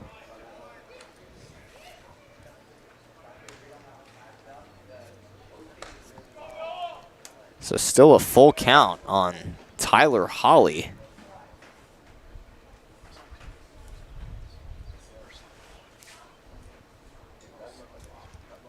Three-two, 2 outs, two runners on base. Wilson Johnson, the runners go. Ground ball to short. Easton Rulli will throw to first to take care of Holly. Well, the Oaks leave a pair on base, but come a bit short of scoring, so it's still tied at 5 as we head to the 6th inning. Don't go anywhere. Stay tuned.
On to the top of the 6th inning. It'll be Caleb Hoover leading things off for the Foresters in a tie ball game at 5. Hoover on the day 0 for 2, a strikeout and a ground out. Facing Spencer Kratt, and he delivers a fastball strike on the outside corner. And I say we have pretty good attendance here for a Wednesday afternoon baseball game. Including some current Kingsman baseball players and some Kingsman baseball alumni. On the alumni side, we've got SCIAC Pitcher of the Year Luke Wexler for 2025, and also Kingsman baseball alumni pitcher Kyle Johnson, and current Kingsman baseball players outfielder Ethan Dungo and pitcher Oscar Lopez. There you go. Great to see them all here. Got to wave to them in between innings. It's a 1-2 count on Caleb Hoover. Unfortunately for them today, Jonah Dawson and Lucas Daniewicz are not in the starting rotation, starting lineup. Might see them later on in this game. Jonah Dawson has been known to pinch run. Certainly seen Daniewicz in the starting lineup a lot, and Dawson. Fastball upstairs. Count is now full on Caleb Hoover. Spencer Kratt in his 2nd inning of work. He has been throwing very well. That one is popped up left side. Will it stay in play? It looks as though it will, and Holly makes the running catch. 1 out. You know, it's quite interesting. I think we've seen the Oaks tend to have a little bit less trouble of running those fly ball, foul balls down than visiting teams, and that could be a home field advantage in a case of your experience playing at this ballpark and knowing how bumpy or even the ground can get in certain places. Yeah, both Johnson and Holly have displayed that in back-to-back games. There's a fastball that misses upstairs to Brady Gallimore. Or Dallimore, I beg your pardon. Misses inside, 2 balls and no strikes. Dallimore, a freshman going off to TCU next season. Spent the past season at Palos Verdes High School. That one is launched in the air to left field. It's a long run. It's foul. That was home run distance, but on the left side of the foul pole. Yeah, just a tad to the right would have given the Foresters the lead. And it would have been the first home run that the Oaks would have given up because they have not allowed a home run yet this season.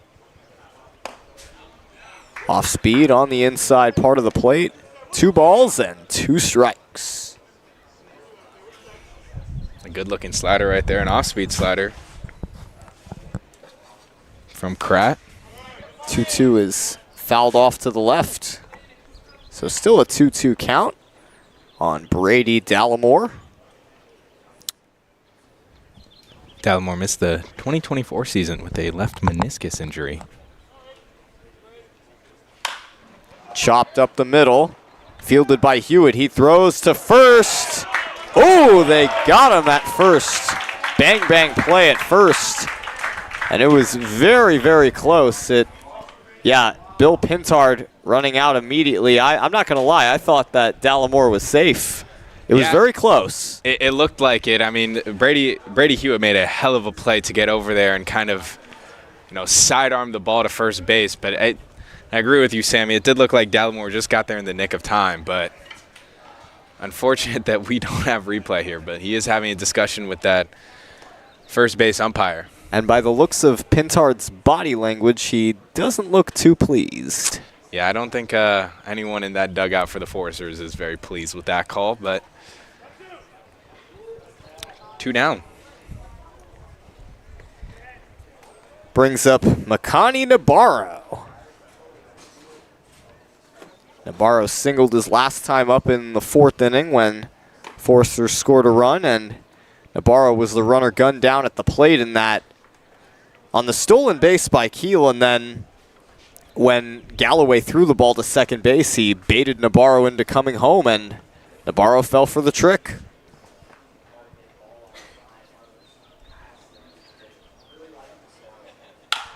There's a fly ball high in the air to right field on the run to the wall, and making the catch is Henry Borjas.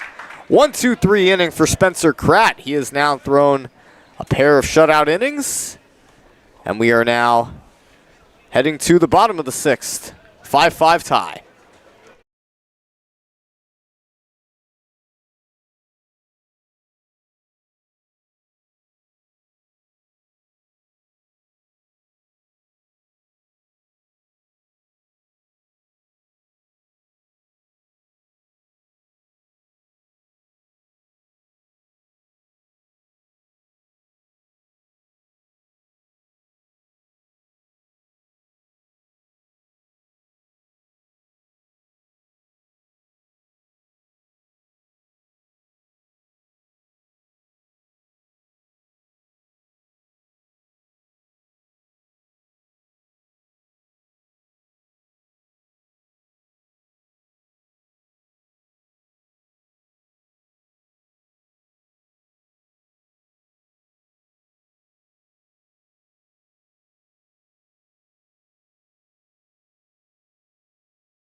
Noah Waldeck enters his third inning of work. He has been pitching tremendously for the Foresters, has not given up a run. He's put up 2 shutout innings. Just allowed 2 hits, and last time left 2 runners stranded for the Oaks. Jake Schwartz will lead off the bottom of the 6th for the Oaks. He is 0 for 2 on the day, a strikeout and a flyout. And we got a good one here at George Sparky Anderson Field, even at 5 as we head into the bottom of the 6th inning. Schwartz looks at a fastball strike on the outside part of the plate. Yeah, it's been tied since the 4th inning when the Foresters scored a run. There's another fastball strike, almost a carbon copy of the first pitch. The Oaks looking to get even with the Foresters after a brutal loss of 14-5 this past Saturday. As Schwartz fouls that one off.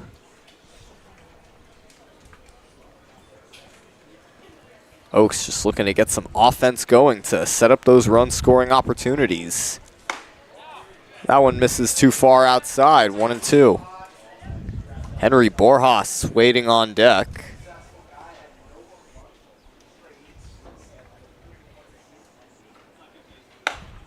One, two, a fastball outside, 2 balls and 2 strikes.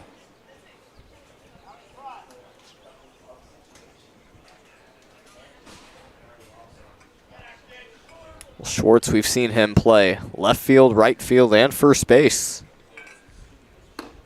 2-2, just a tad outside, 3 balls and 2 strikes. Yeah, I've seen quite a few guys just kind of move around, whether it's in the infield or outfield. Nate Johnson has also played first and third. John Dawson's moved around a little bit. That one is chopped foul to the right side. A full count. And that's what the summer's all about, you know. Testing your skills at the different positions. 3-2 on the way. Fastball misses just a tad off the plate. So a leadoff walk to Jake Schwartz.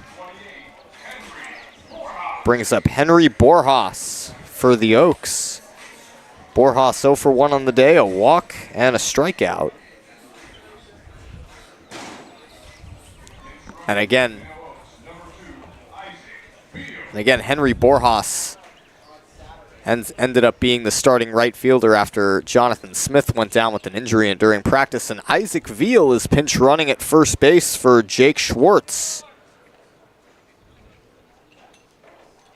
They check on Veal, and he gets back in rather close fashion.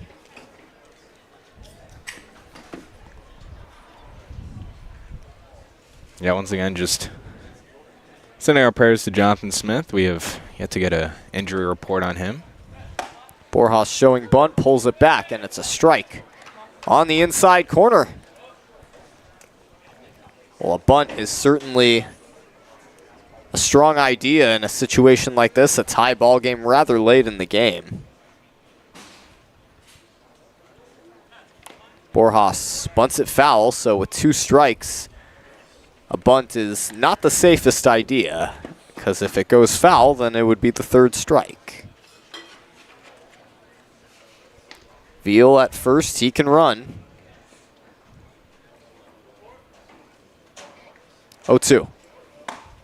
Borjas looks at a ball inside, gets out of the way of that one. Yeah, Veal's got the speed that we saw him get a stolen base yesterday versus the Barons. Certainly is going to get a good leadoff here. 1-2 on the way. Off speed, misses low, 2 balls and 2 strikes. Yeah, Isaac Veal, we saw him as the starting center fielder yesterday against the Barons. 2-2 pitch, swing and a miss. So Borjas goes down via way of the K for the 2nd time today. A good pitch by Waldeck. It just got a good drop and got Borjas to swing and miss. Tommy Kendlinger at the plate. 0 for 2 on the day with a walk. Veal, the runner at first, and Hoover holding him on. Another check on Veal.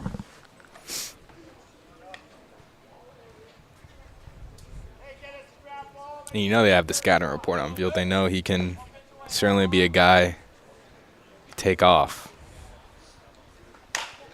Chopper, left side, fielded at third, the throw to second for 1, and that's all they'll get, so.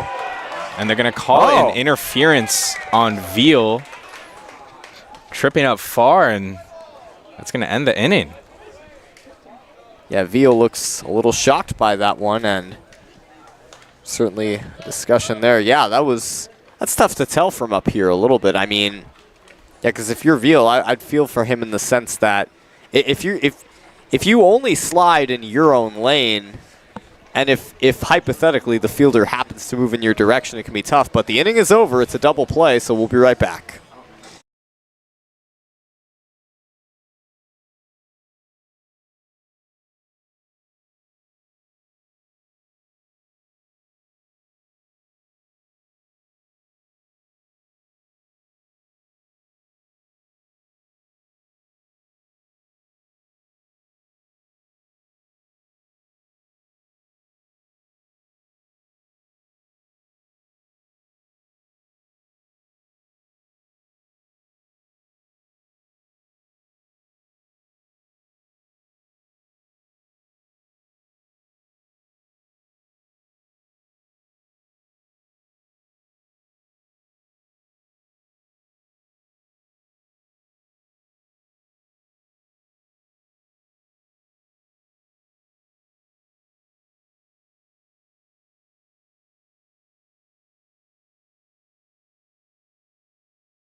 Well, we're now 2/3 of the way through this game. We head to the 7th inning. Maddox Mandino leading things off for the Foresters. 0 for 1 on the day with a walk and a sac fly. And he looks at a fastball strike on the outside corner, 0-1. Well, Mandino responsible for 1 of 5 runs. Picked up the RBI with the sac fly in the 4th inning. There's a fastball that misses outside. 1 ball and 1 strike. And I think this was a game we would have seen if you would have removed that 5th inning that we saw on Saturday. You know, both teams were very evenly matched. Mm-hmm. And in the end, it was really the walks that hurt the Oaks. It's a 2 balls and 1 strike count on Maddox Mandino. That misses outside. It's a 3-1 count on Mandino. It's got a good count, certainly, for him. Yeah, and it's only been 2 walks for the Foresters today. So, I think you mentioned, Sammy, it really was the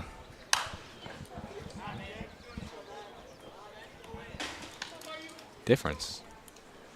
It's now a full count on Mandino after that foul ball. Just want to point out the beautiful trees all around the outfield. Great to see here at George Sparky Anderson Field. The 3-2. Swing and a miss. A strikeout for Spencer Kratt. 1 down. That's how this 7th inning starts. Yeah, he got him with a heater on the top of that corner. And for Kratt, that is his first strikeout. First strikeout, but he is now retired 7 straight. Brings up Terrence Keel. Keel fouls that one off. It'll fly out of play.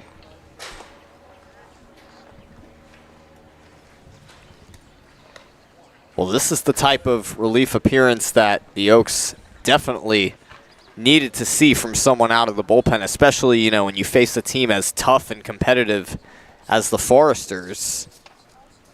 The 0-1. Yeah, I think it's we're seeing different guys coming. Spencer Kratt, the only guy coming in so far for relief, but yeah, you're right, Sammy. It was also even just the bullpen that kind of. That one is ripped fair down the left field line. And Terrence Keel with his speed will easily go into second base. And he's got a one-out double, so that snaps Spencer Kratt's streak of retiring 7 guys in a row. That's the first base runner and hit that the Foresters have gotten against Kratt. So Keel at second base with 1 out, and that could be a big hit here. And Keel's put together quite a day. He is 3 for 4 with a double and 2 singles, as well as a stolen base. And so now that he's on bases, you have to be cautious of what he can do.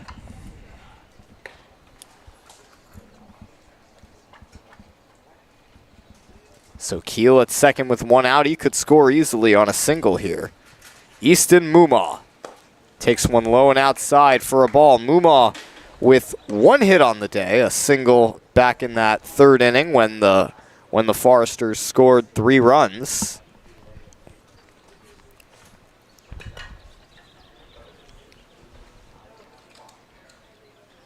One out. Misses upstairs, 2 balls and no strikes.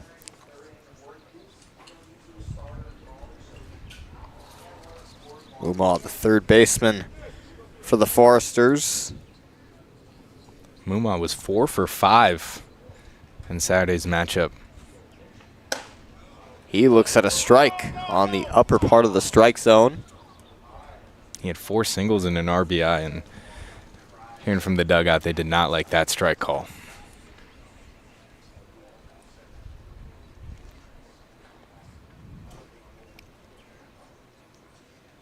Two one on the way. That one is fouled back. 2-2. I mean, you know, whether it was a ball or a strike or not, certainly a big difference between 3-0 and 2-1. And now it's up to 2-2.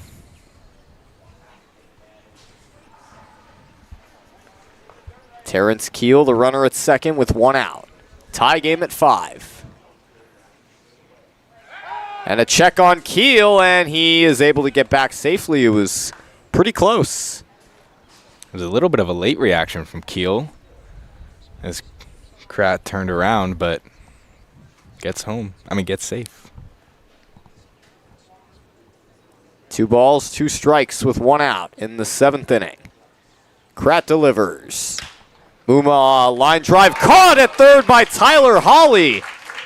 A big second out, and fortunately for Keel, there was nobody covering second, which allowed him just enough time to get back. But a big second out for the Oaks and a great play at third by Hawley, 2 down. And he went upstairs to grab that one, showing off all 6'2". That was a great play by Hawley. He continues a strong day here. And the Oaks. First pitch misses in the dirt, ball 1. The batter is Brenton Clark. He is 2 for 3 on the day with a couple of RBI hits. And now that only shortens the options that you have as a batter with 2 outs. And so a big play right there by Hawley. Yeah, with 2 outs, it usually takes a base hit to score that run. 1 out. That misses low and inside, 2-0, and Keel certainly took a big secondary lead there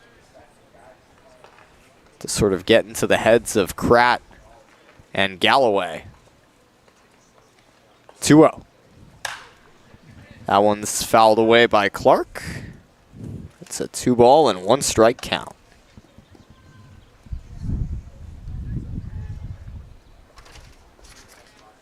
It's certainly been a tight baseball game. It's been tied for almost 3 innings now. 5-5, certainly anybody's ball game. 2 balls and 1 strike with Keel at second. 2-1 is in the dirt, and Clark is ahead 3-1 in the count. Yeah, Kratt's just got to go back to what was working before. He was Getting them with the strong fastball. 3 balls, 1 strike, 2 outs, a runner at second. Pratt deals. A swing, and, well, Clark may have gotten a piece of it, but he also got a piece of Galloway, it looked like.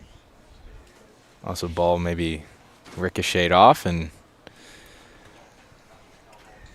hit him in the sweet spot. But that's why they got cups in baseball, so they are... Definitely. He's shaking it off. As a catcher, you expect 1 or 2 of those. It's a full count on Brenton Clark with Terrence Keel at second and 2 outs. This is a big at-bat for Clark. Another 3-2. Fastball outside, a 2-out walk.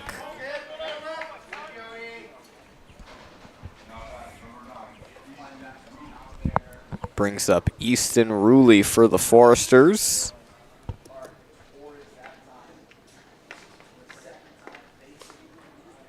Terrence Keel and Brenton Clark, the runners. Ruley 1 for 3 on the day with a 2 RBI single. There goes Keel. Throw to third. He's safe. Got under the tag. Terrence Keel with his second stolen base of the day. Yeah, showing off that speed. I mean, the Elks knew it was coming. When you got laser quick speed like that, Galloway, all he can do is just try to get there in time. And it was a good play from Galloway to Holly, but yeah, Keel just lightning quick. 1-0.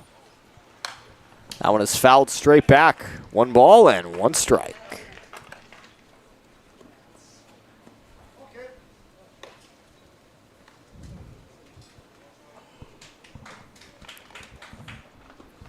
Keel the go-ahead run 90 feet away, a big spot here in the top of the 7th inning. Clark at first with a pretty good lead. 1-1.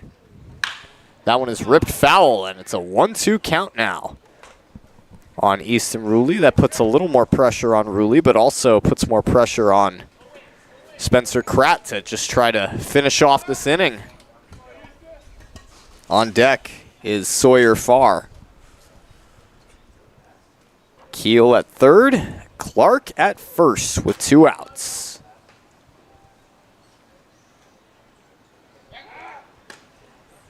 And a check on Clark. It's 1 ball and 2 strikes.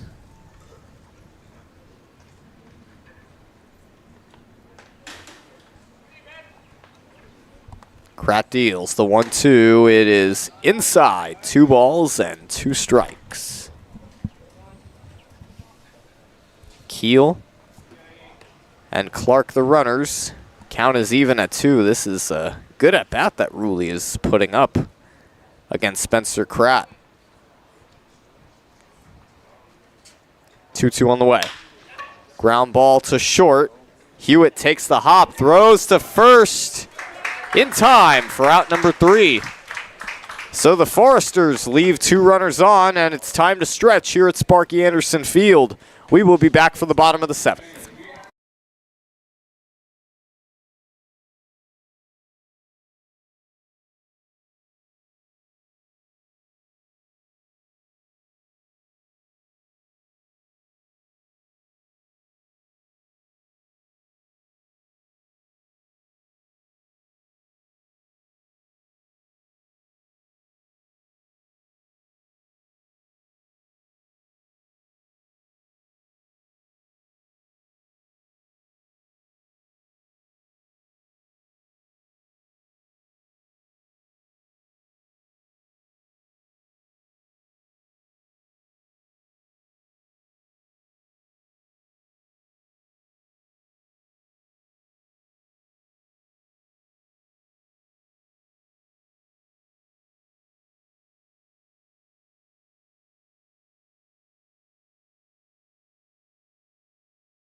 Here we are now in the bottom of the 7th inning. Cade Falskin will lead off for the Oaks. Falskin 0 for 2 on the day. A couple of strikeouts. Has also been hit by a pitch. Fastball misses high and outside. 1-0. Falskin with two brothers. One played at North Carolina State, and the other brother, Cole, at Chico State. 1-0 swung on and missed. Count is even at 1. His uncle, actually, Mike Scott, pitched for the Houston Astros and the New York Mets from 1979 to 1991. He was a Cy Young winner in 1986. So baseball, and his father, Tim, played college baseball at Long Beach State. So baseball is in his genetics. Took the words right out of my mouth. 2-1 misses high and inside. 3 balls and 1 strike.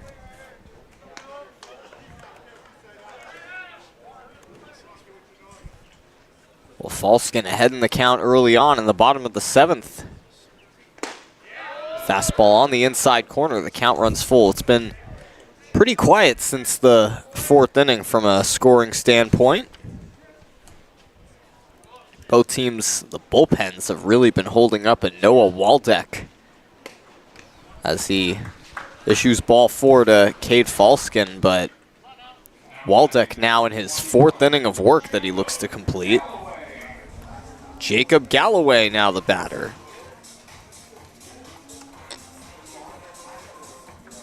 Galloway opened yesterday's game with an RBI single to bring in Isaac Vila for the first run of the game versus the Barons.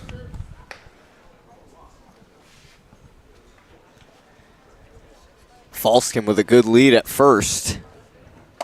Fastball high and outside for a ball. Well, Jacob Galloway played his first 2 seasons of college baseball at USC, was a 2024 All Pac-12 honorable mention.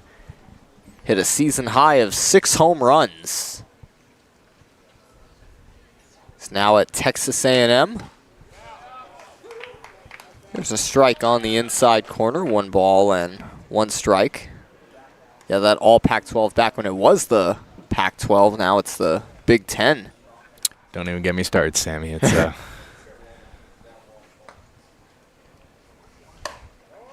Fastball misses outside. 2 balls and 1 strike. And now it's a shame. We look at the 2025 College World Series, and now there's 3 former Pac-12 teams in it.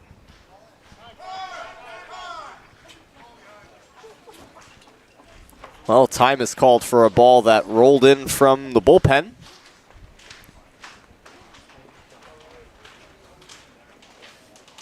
It is not a closed bullpen. It is part of the field.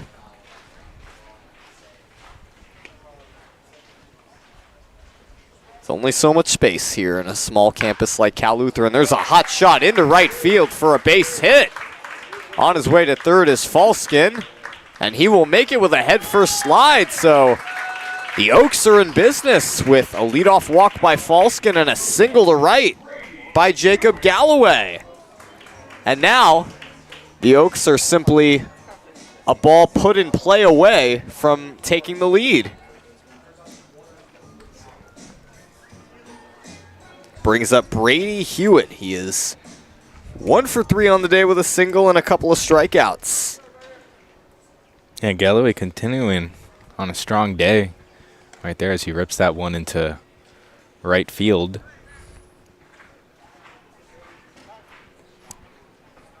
We get called time here. We're going to get an infield mound visit. Scott Murray walking out to the mound. But it's Arizona, UCLA, and Oregon State are the 3 former Pac-12 teams in the College World Series. And, Sammy, it just pisses me off that we don't have any more Pac-12 baseball, or Pac-12 for that matter. But I totally feel you.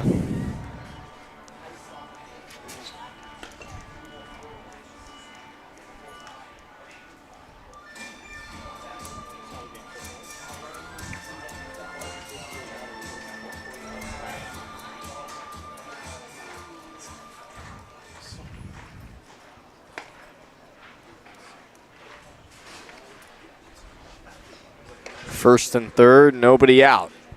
Tie game at 5. Brady Hewitt with a chance to put the Oaks out in front. There's a lot of things he could do. Corners are up. Misses low in the dirt for a ball. And it looks like Elliot Gallegos is warming up in the bullpen for the Foresters. So Waldeck's day is not over, but might be coming to an end. He has done a tremendous job for the Foresters, whatever happens here.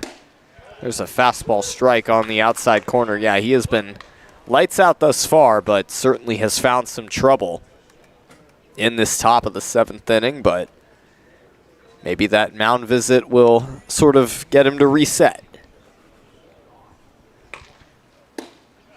Hewitt looks at a strike on the outside corner. He's behind 1-2 in the count now. Devin Wilkes waits on deck.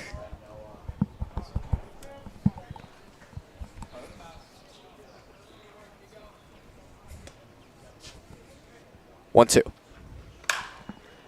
Fly ball in the air to shallow right center field. Coming in is Heel to make the catch. Tagging and retreating to third is Falskin. So unfortunately for Hewitt, he could not get that fly ball deep enough.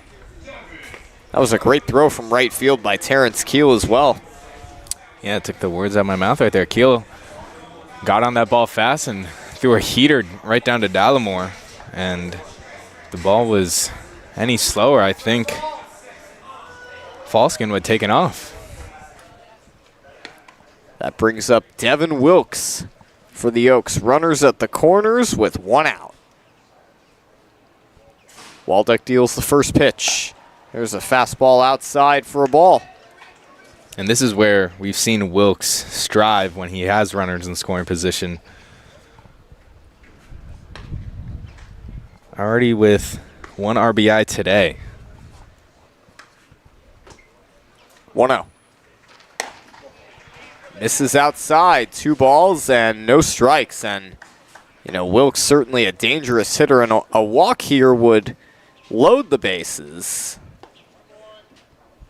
But you do have Nate Johnson on deck, who is perhaps just as dangerous. 2-0. Off the fists of Wilkes, and he fouls it back. It's a good problem to have if you are the Oaks, especially when you come to the midway part of this order.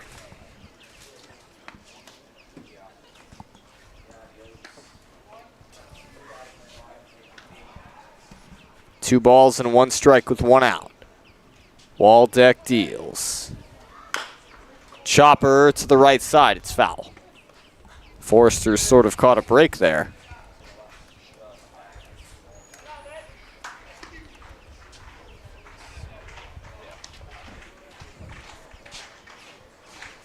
Two balls and 2 strikes on Devin Wilkes. Hewitt and Galloway the runners. The 2-2 on the way. Wilkes chops another one, just foul. Very similar to the last one he hit. And Wilkes certainly putting up a nice at-bat against Noah Waldeck. Yeah, that would have for sure brought in Falskin, but who knows? It's kind of a dead man's land there.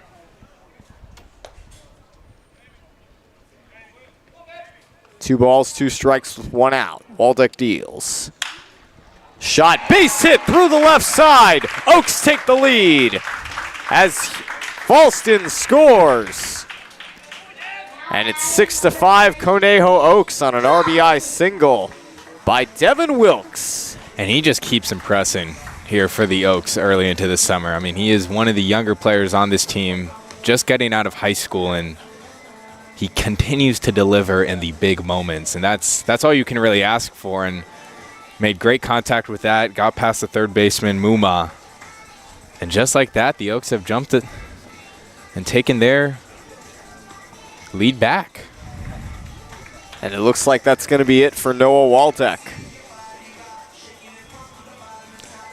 Well, an RBI should not dismiss how impactful Waldeck just pitched in the past Yeah, he was 3 fantastic. innings. Waldeck ends up going 3 1/3. Allows for the time being just 1 run, but he does still have 2 more runners to his name, but we will take a break and step aside.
Well, Noah Waldeck's day is done. He goes 3 1/3. He yields way to Elliot Gallegos, making his 2nd pitching appearance of this summer.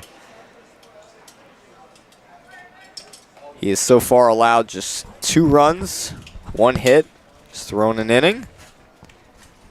He's faced 6 batters.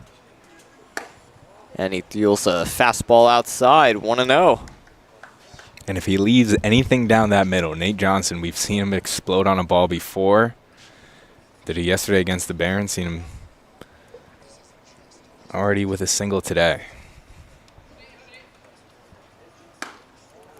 1-0 misses low and away. 2 balls and no strikes. That home run he hit was an absolutely no doubter about it. On 427. And all the Barons could do yesterday was watch in amazement. 2-0. Fastball low and away. 3 balls and no strikes. Well, you've got Galloway at 2nd and Wilkes at 1st with 1 out. And Johnson's going to know this ball is going to come down the middle. 3-0 on the way. That hits the outside corner for a strike. Hitters count on Nate Johnson with 2 runners on and 1 out. Tyler Holly waits on deck.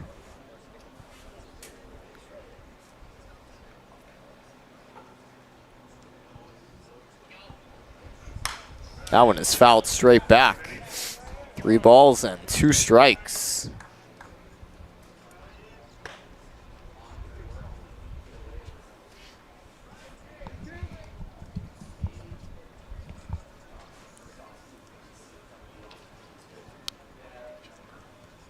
Full count on Nate Johnson with 2 on and 1 out. 3-2 on the way. Fastball outside, ball 4. That'll load the bases for Tyler Holly, who has already cleared the bases once. Yeah, certainly got a chance to expand on the damage here. Yeah, he hit a beautiful triple in the bottom of the third inning. Like you just said, Sammy, they cleared the bases.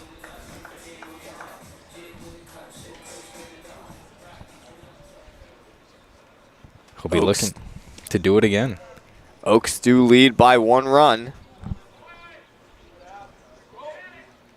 Isaac Veal on deck.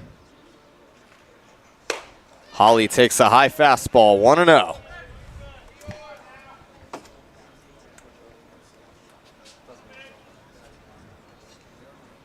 Holly 1 for 2 on the day with 3 RBIs, as well as a walk. A 1-0. Holly looks at ball 2 upstairs.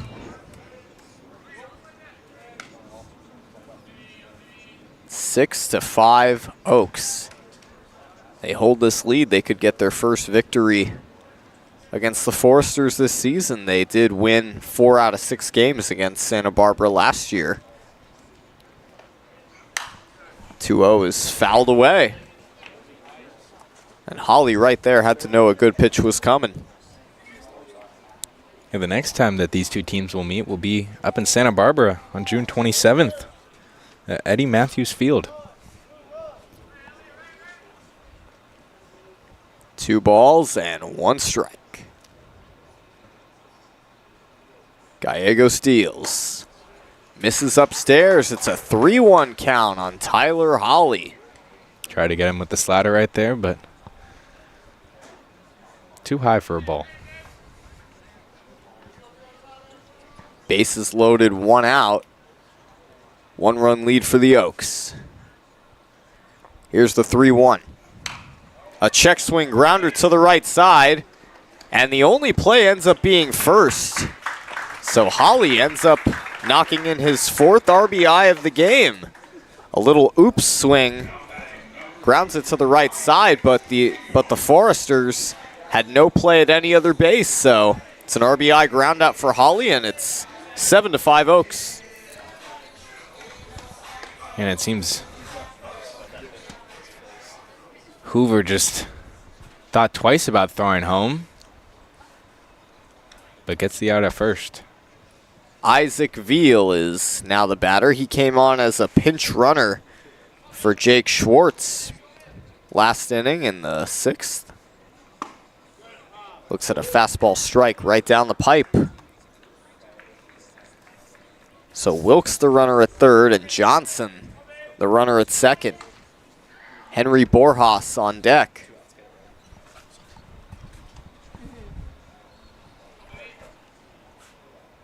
The 0-1. Another strike. Looked like a slider from Gallegos. No balls and 2 strikes with 2 outs here in the bottom of the 7th inning. 2 runners in scoring position. 0-2 on the way. Fastball just a tad outside. Nice framing job there by the catcher, Dallimore. 1 ball, 2 strikes.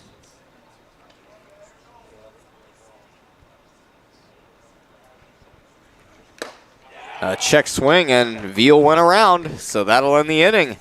Oaks take the lead. They score 2 in the bottom of the 7th and lead 7-5. We'll be back for the 8th.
Here we are in the 8th inning. Spencer Kratz's day on the mound is done, and he pitched outstanding 3 shutout innings. He yields way to Damon Villa making his 2nd pitching appearance this summer. Yeah, we saw him against the Foresters on Saturday. First pitch. Misses upstairs. The batter is Sawyer Farr for the Foresters. Farr 1 for 3 on the day with a single. And Spencer Krat, I mean, like you alluded to, Sammy. Line drive to left and a diving catch in left field by Isaac Veal. Well, Veal, the 2nd left fielder for the Oaks we've seen make a diving catch. We saw Jake Schwartz earlier make that diving catch. And Veal, who came on as a pinch runner for Schwartz, with a diving catch of his own. Yeah, we saw Borjas go airborne yesterday. First pitch is a strike on the outside part of the plate to Caleb Hoover, the first baseman. But Crowd had a strong 3 innings of work, retired 10 of 12 batters, allowed 0 runs, and only 1 hit. Off speed on the outside corner for a strike. Well, in Villa's first pitching appearance earlier this season against the Foresters on Saturday, he allowed 4 hits, 2 walks, no runs, through 2 1/3 innings of work. And strike 3 called right on the outside part of the plate to Caleb Hoover, and you could see that he was not too pleased with that strike call. 2 outs.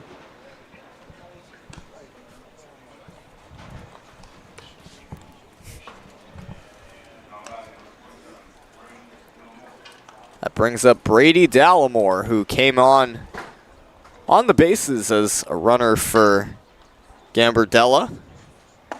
And he looks at a strike off speed there from Damon Villa.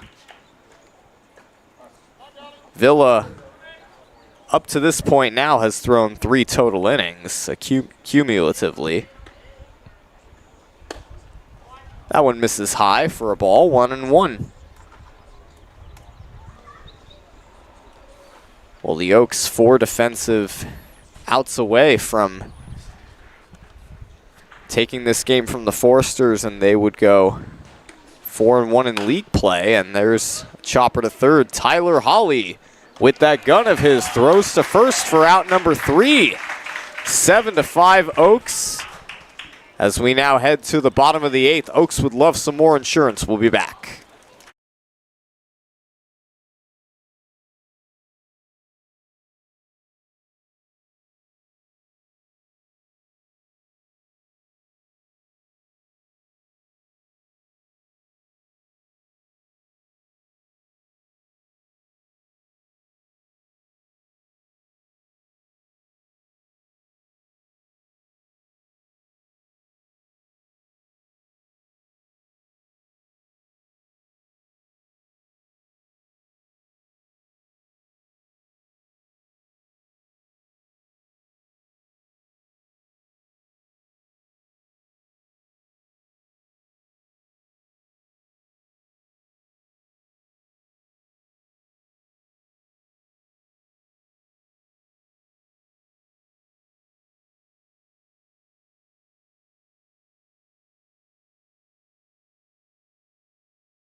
Henry Borjas leads off the bottom of the 8th inning for the Conejo Oaks, as the first pitch is high and outside, and Elliot Gallegos, entering his 2nd inning of work, came on with 1 out in the 7th inning after Waldeck had allowed the RBI single to Devin Wilkes, and Borjas chops that one off of himself.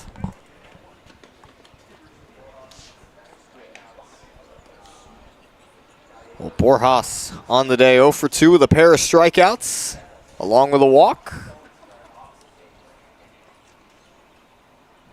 As you mentioned, Jude, we saw him lay out yesterday for a great diving catch, and he takes that one high. 2 balls and 1 strike. Yeah, it was quite the play from Borjas.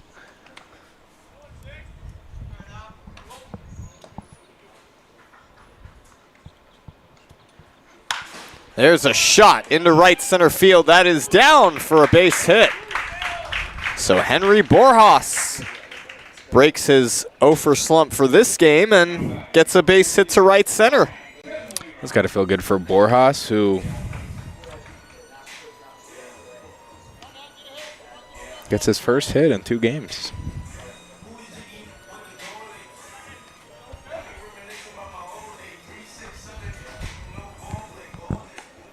Brings up Tommy Kendlinger. Borjas at first, he can run. And Kendlinger gets hit in the bottom by that first pitch. So he's at first, runners at first and second with nobody out. That brings up Cade Falskin.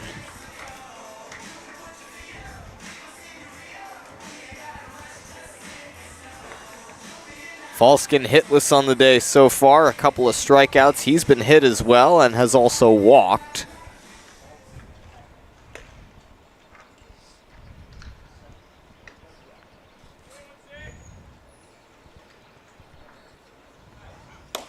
He shows bunt, and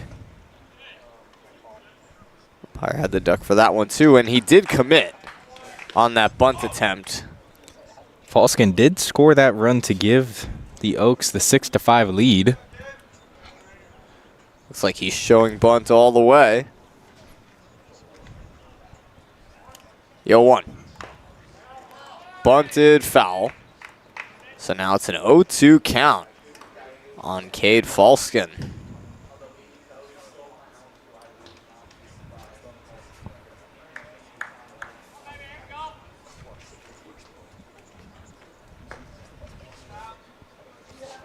Borjas, the runner at second, he can run. He's got a good lead.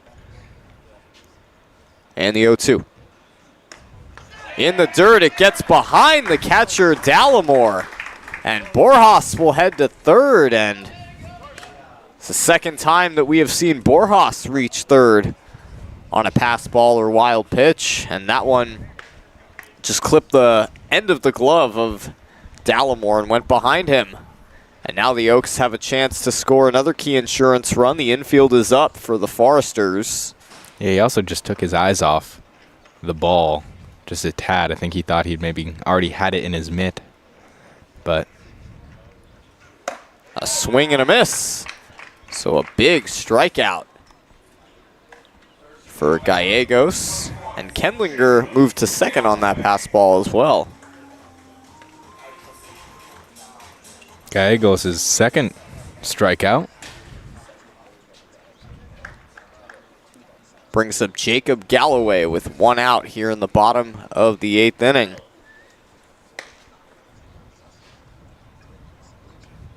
The infield is up for the Foresters.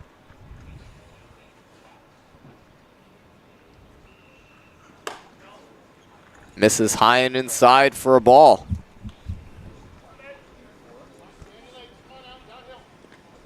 Infield's moved in a little bit.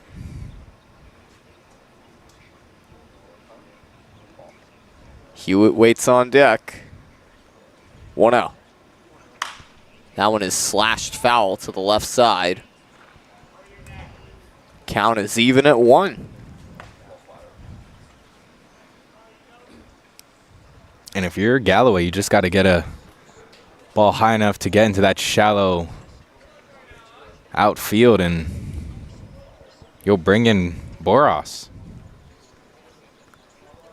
1-1 on the way. Swing and a miss. And Galloway behind 1-2 in the count.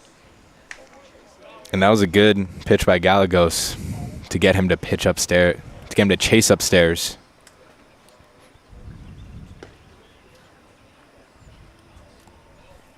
Borjas and Kendlinger the runners. 1-2 pitch.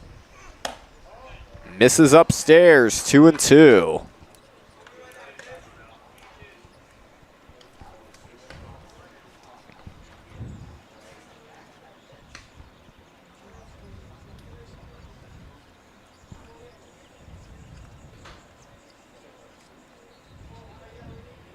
Two balls, two strikes with one out.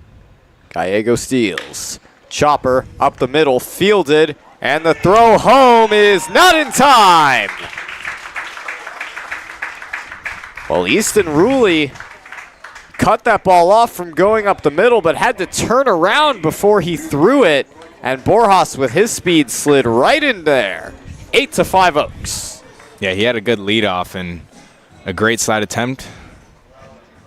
Ball just came in a tad too late, and a good job by Galloway.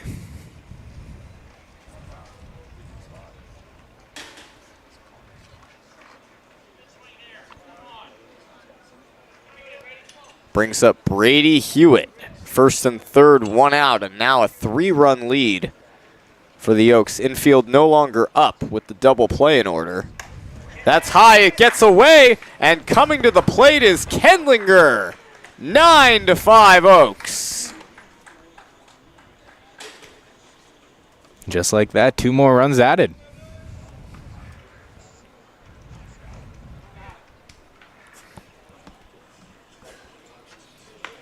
Well, out to the mound goes Bill Pintard to check in with Elliot Gallegos, who's been pitching since the first out of the 7th inning. And it looks like his day is over.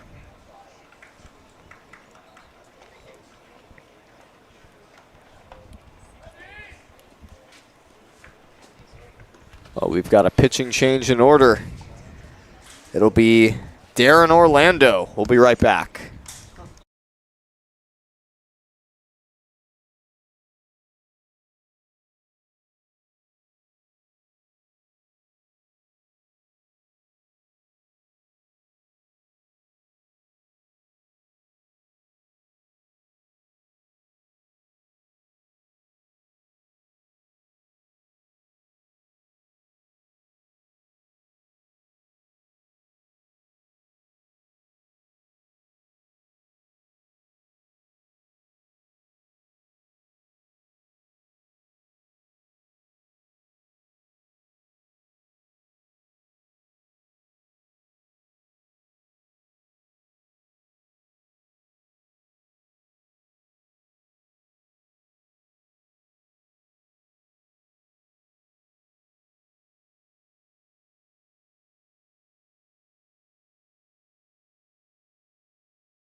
Well, Elliot Gallegos' day is done. He ends up going 1 inning, precisely.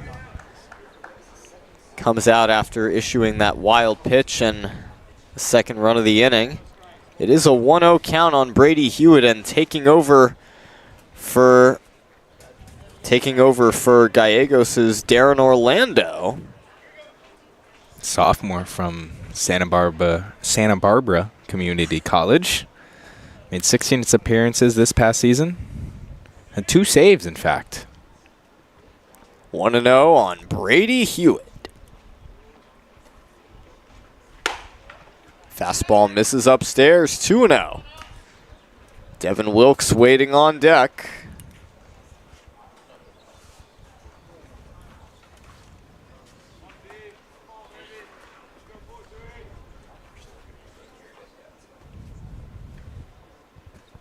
Two 2 balls, 1 strike. Hewitt with an RBI single in the 3rd inning.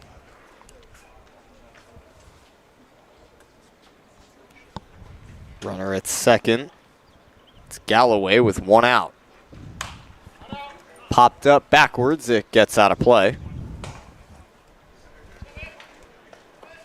Galloway had bounced into, or had ultimately gotten that RBI single that scored a run.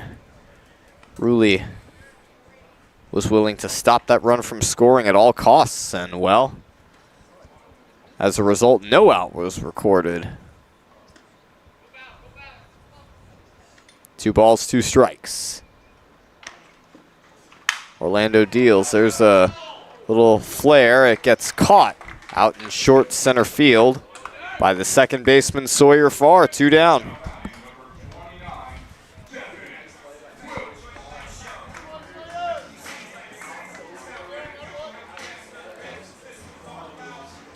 Brings up Devin Wilkes for the Oaks. Wilkes had that RBI single his last time up. He's now got a pair of RBI singles, and that last one gave the Oaks the lead. That one misses outside. 1 ball and no strikes.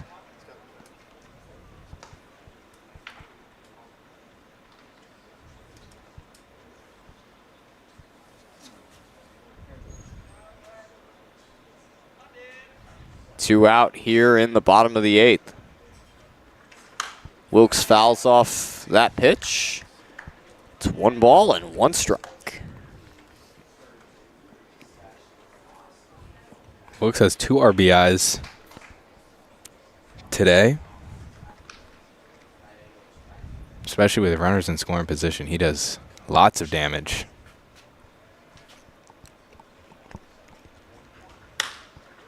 In the air to right center field. Moving to his right is the right fielder, Terrence Keel. So that'll do it for the 8th inning, and we head to the 9th. Last chance for the Foresters to come back. Oaks 3 outs away.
Last chance for the Foresters to score here in the 9th inning. It'll be Makoni Navarro leading things off against Braden Lowe. Looking to close it out for the Conejo Oaks. Top of the 9th inning. Oaks 3 outs away from breaking it even with the Foresters. There's a ground ball to second base. Falskin throws to first for out number 1. So the Oaks now 2 outs away from winning this game. Well, Braden Lowe, attending the University of Hawaii at Hilo, redshirted his freshman year in 2023 and his first season on the mound, 2024. Made 1 appearance, ended up pitching 2/3 of an inning, and then in his sophomore redshirt season, he went 1-4 with 2 saves. Made 19 appearances that season. That one misses inside, 1-0. The count on Maddox Mandino. Already appeared in 1 game for the Oaks this season. Pitched 1 inning, 1 strikeout, and 1 walk.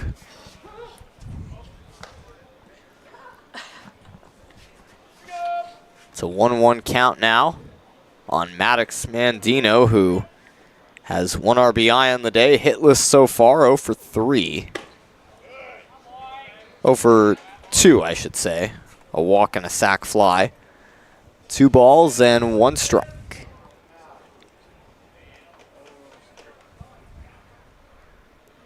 Low with that submarine sidearm delivery. That one hits the outside corner, 2 balls and 2 strikes.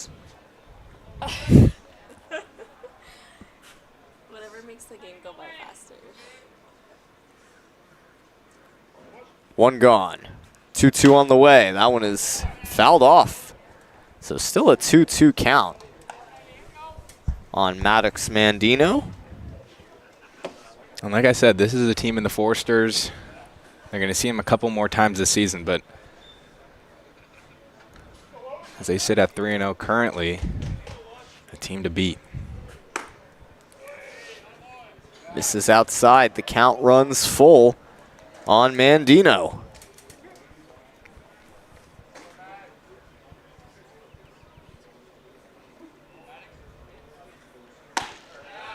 Strike 3 called right down the pipe. 2 gone. And he got him with the slider. That'll bring up Terrence Keel for the Foresters. Last chance to make something happen. Keel has had a great day at the plate. He's 3 for 4. A couple of singles and a double.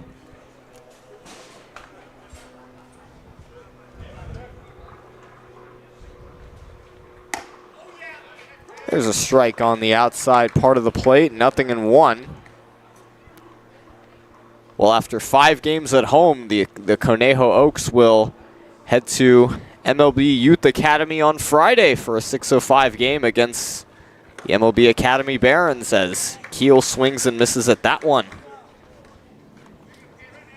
Yeah, and the Foresters will see the Academy Barons tomorrow for their last of a 6-game road stretch that they've been on, starting last week. There's a swing and a miss, and that'll do it. Oaks win 9-5 over the Santa Barbara Foresters. They get their revenge from this Saturday after a devastating 14-5 loss to Santa Barbara. And the Oaks come out here and take care of business. It was a back-and-forth affair towards the beginning of this game, but Oaks really came together. And how about the bullpen? The bullpen was outstanding, and we welcome you back up to our broadcast booth, Sammy Fawn, alongside Judo Kanyas. And, yeah, I think, you know, the real turning point in this game, in my opinion, was in that bottom of the 3rd inning, that 3-run ribby double by Tyler Hawley, picking up his first hit of the summer, which was, he was definitely due for that, but overall, the Oaks, they came out here and played hard today. Yeah, you know it's got to feel good if you're Tyler Hawley, especially after going 11 straight at-bats with not getting a hit. And again, clearing the bases on a triple. But I got to shout out, I mean, you just talked about the relief pitching that we saw. That was such the issue on Saturday's loss versus the Foresters, and it was the strength today that we saw. We saw guys like Spencer Kratt come in, Damon Villa, and then Braden Lowe, who just pitched, 3 down, 3 up right there in the 9th inning. So I think the relief pitching was very strong today. And so overall, I think that the Oaks are building on something here, and as they head into the weekend matchup against 2 games against the Barons, it's a good momentum they're riding on. Yeah, Spencer Kratt, 3 shutout innings, 2 1-2-3 innings, and then faced 5 total batters in that 7th inning. And Oaks took care of business, and we will see you on Friday at 6:05 p.m. at MLB Youth Academy in Compton, California, alongside Judo Kanyas. I've been Sammy Fawn, and on behalf of our spectacular crew, we will see you all on Friday. Have a great evening, everybody.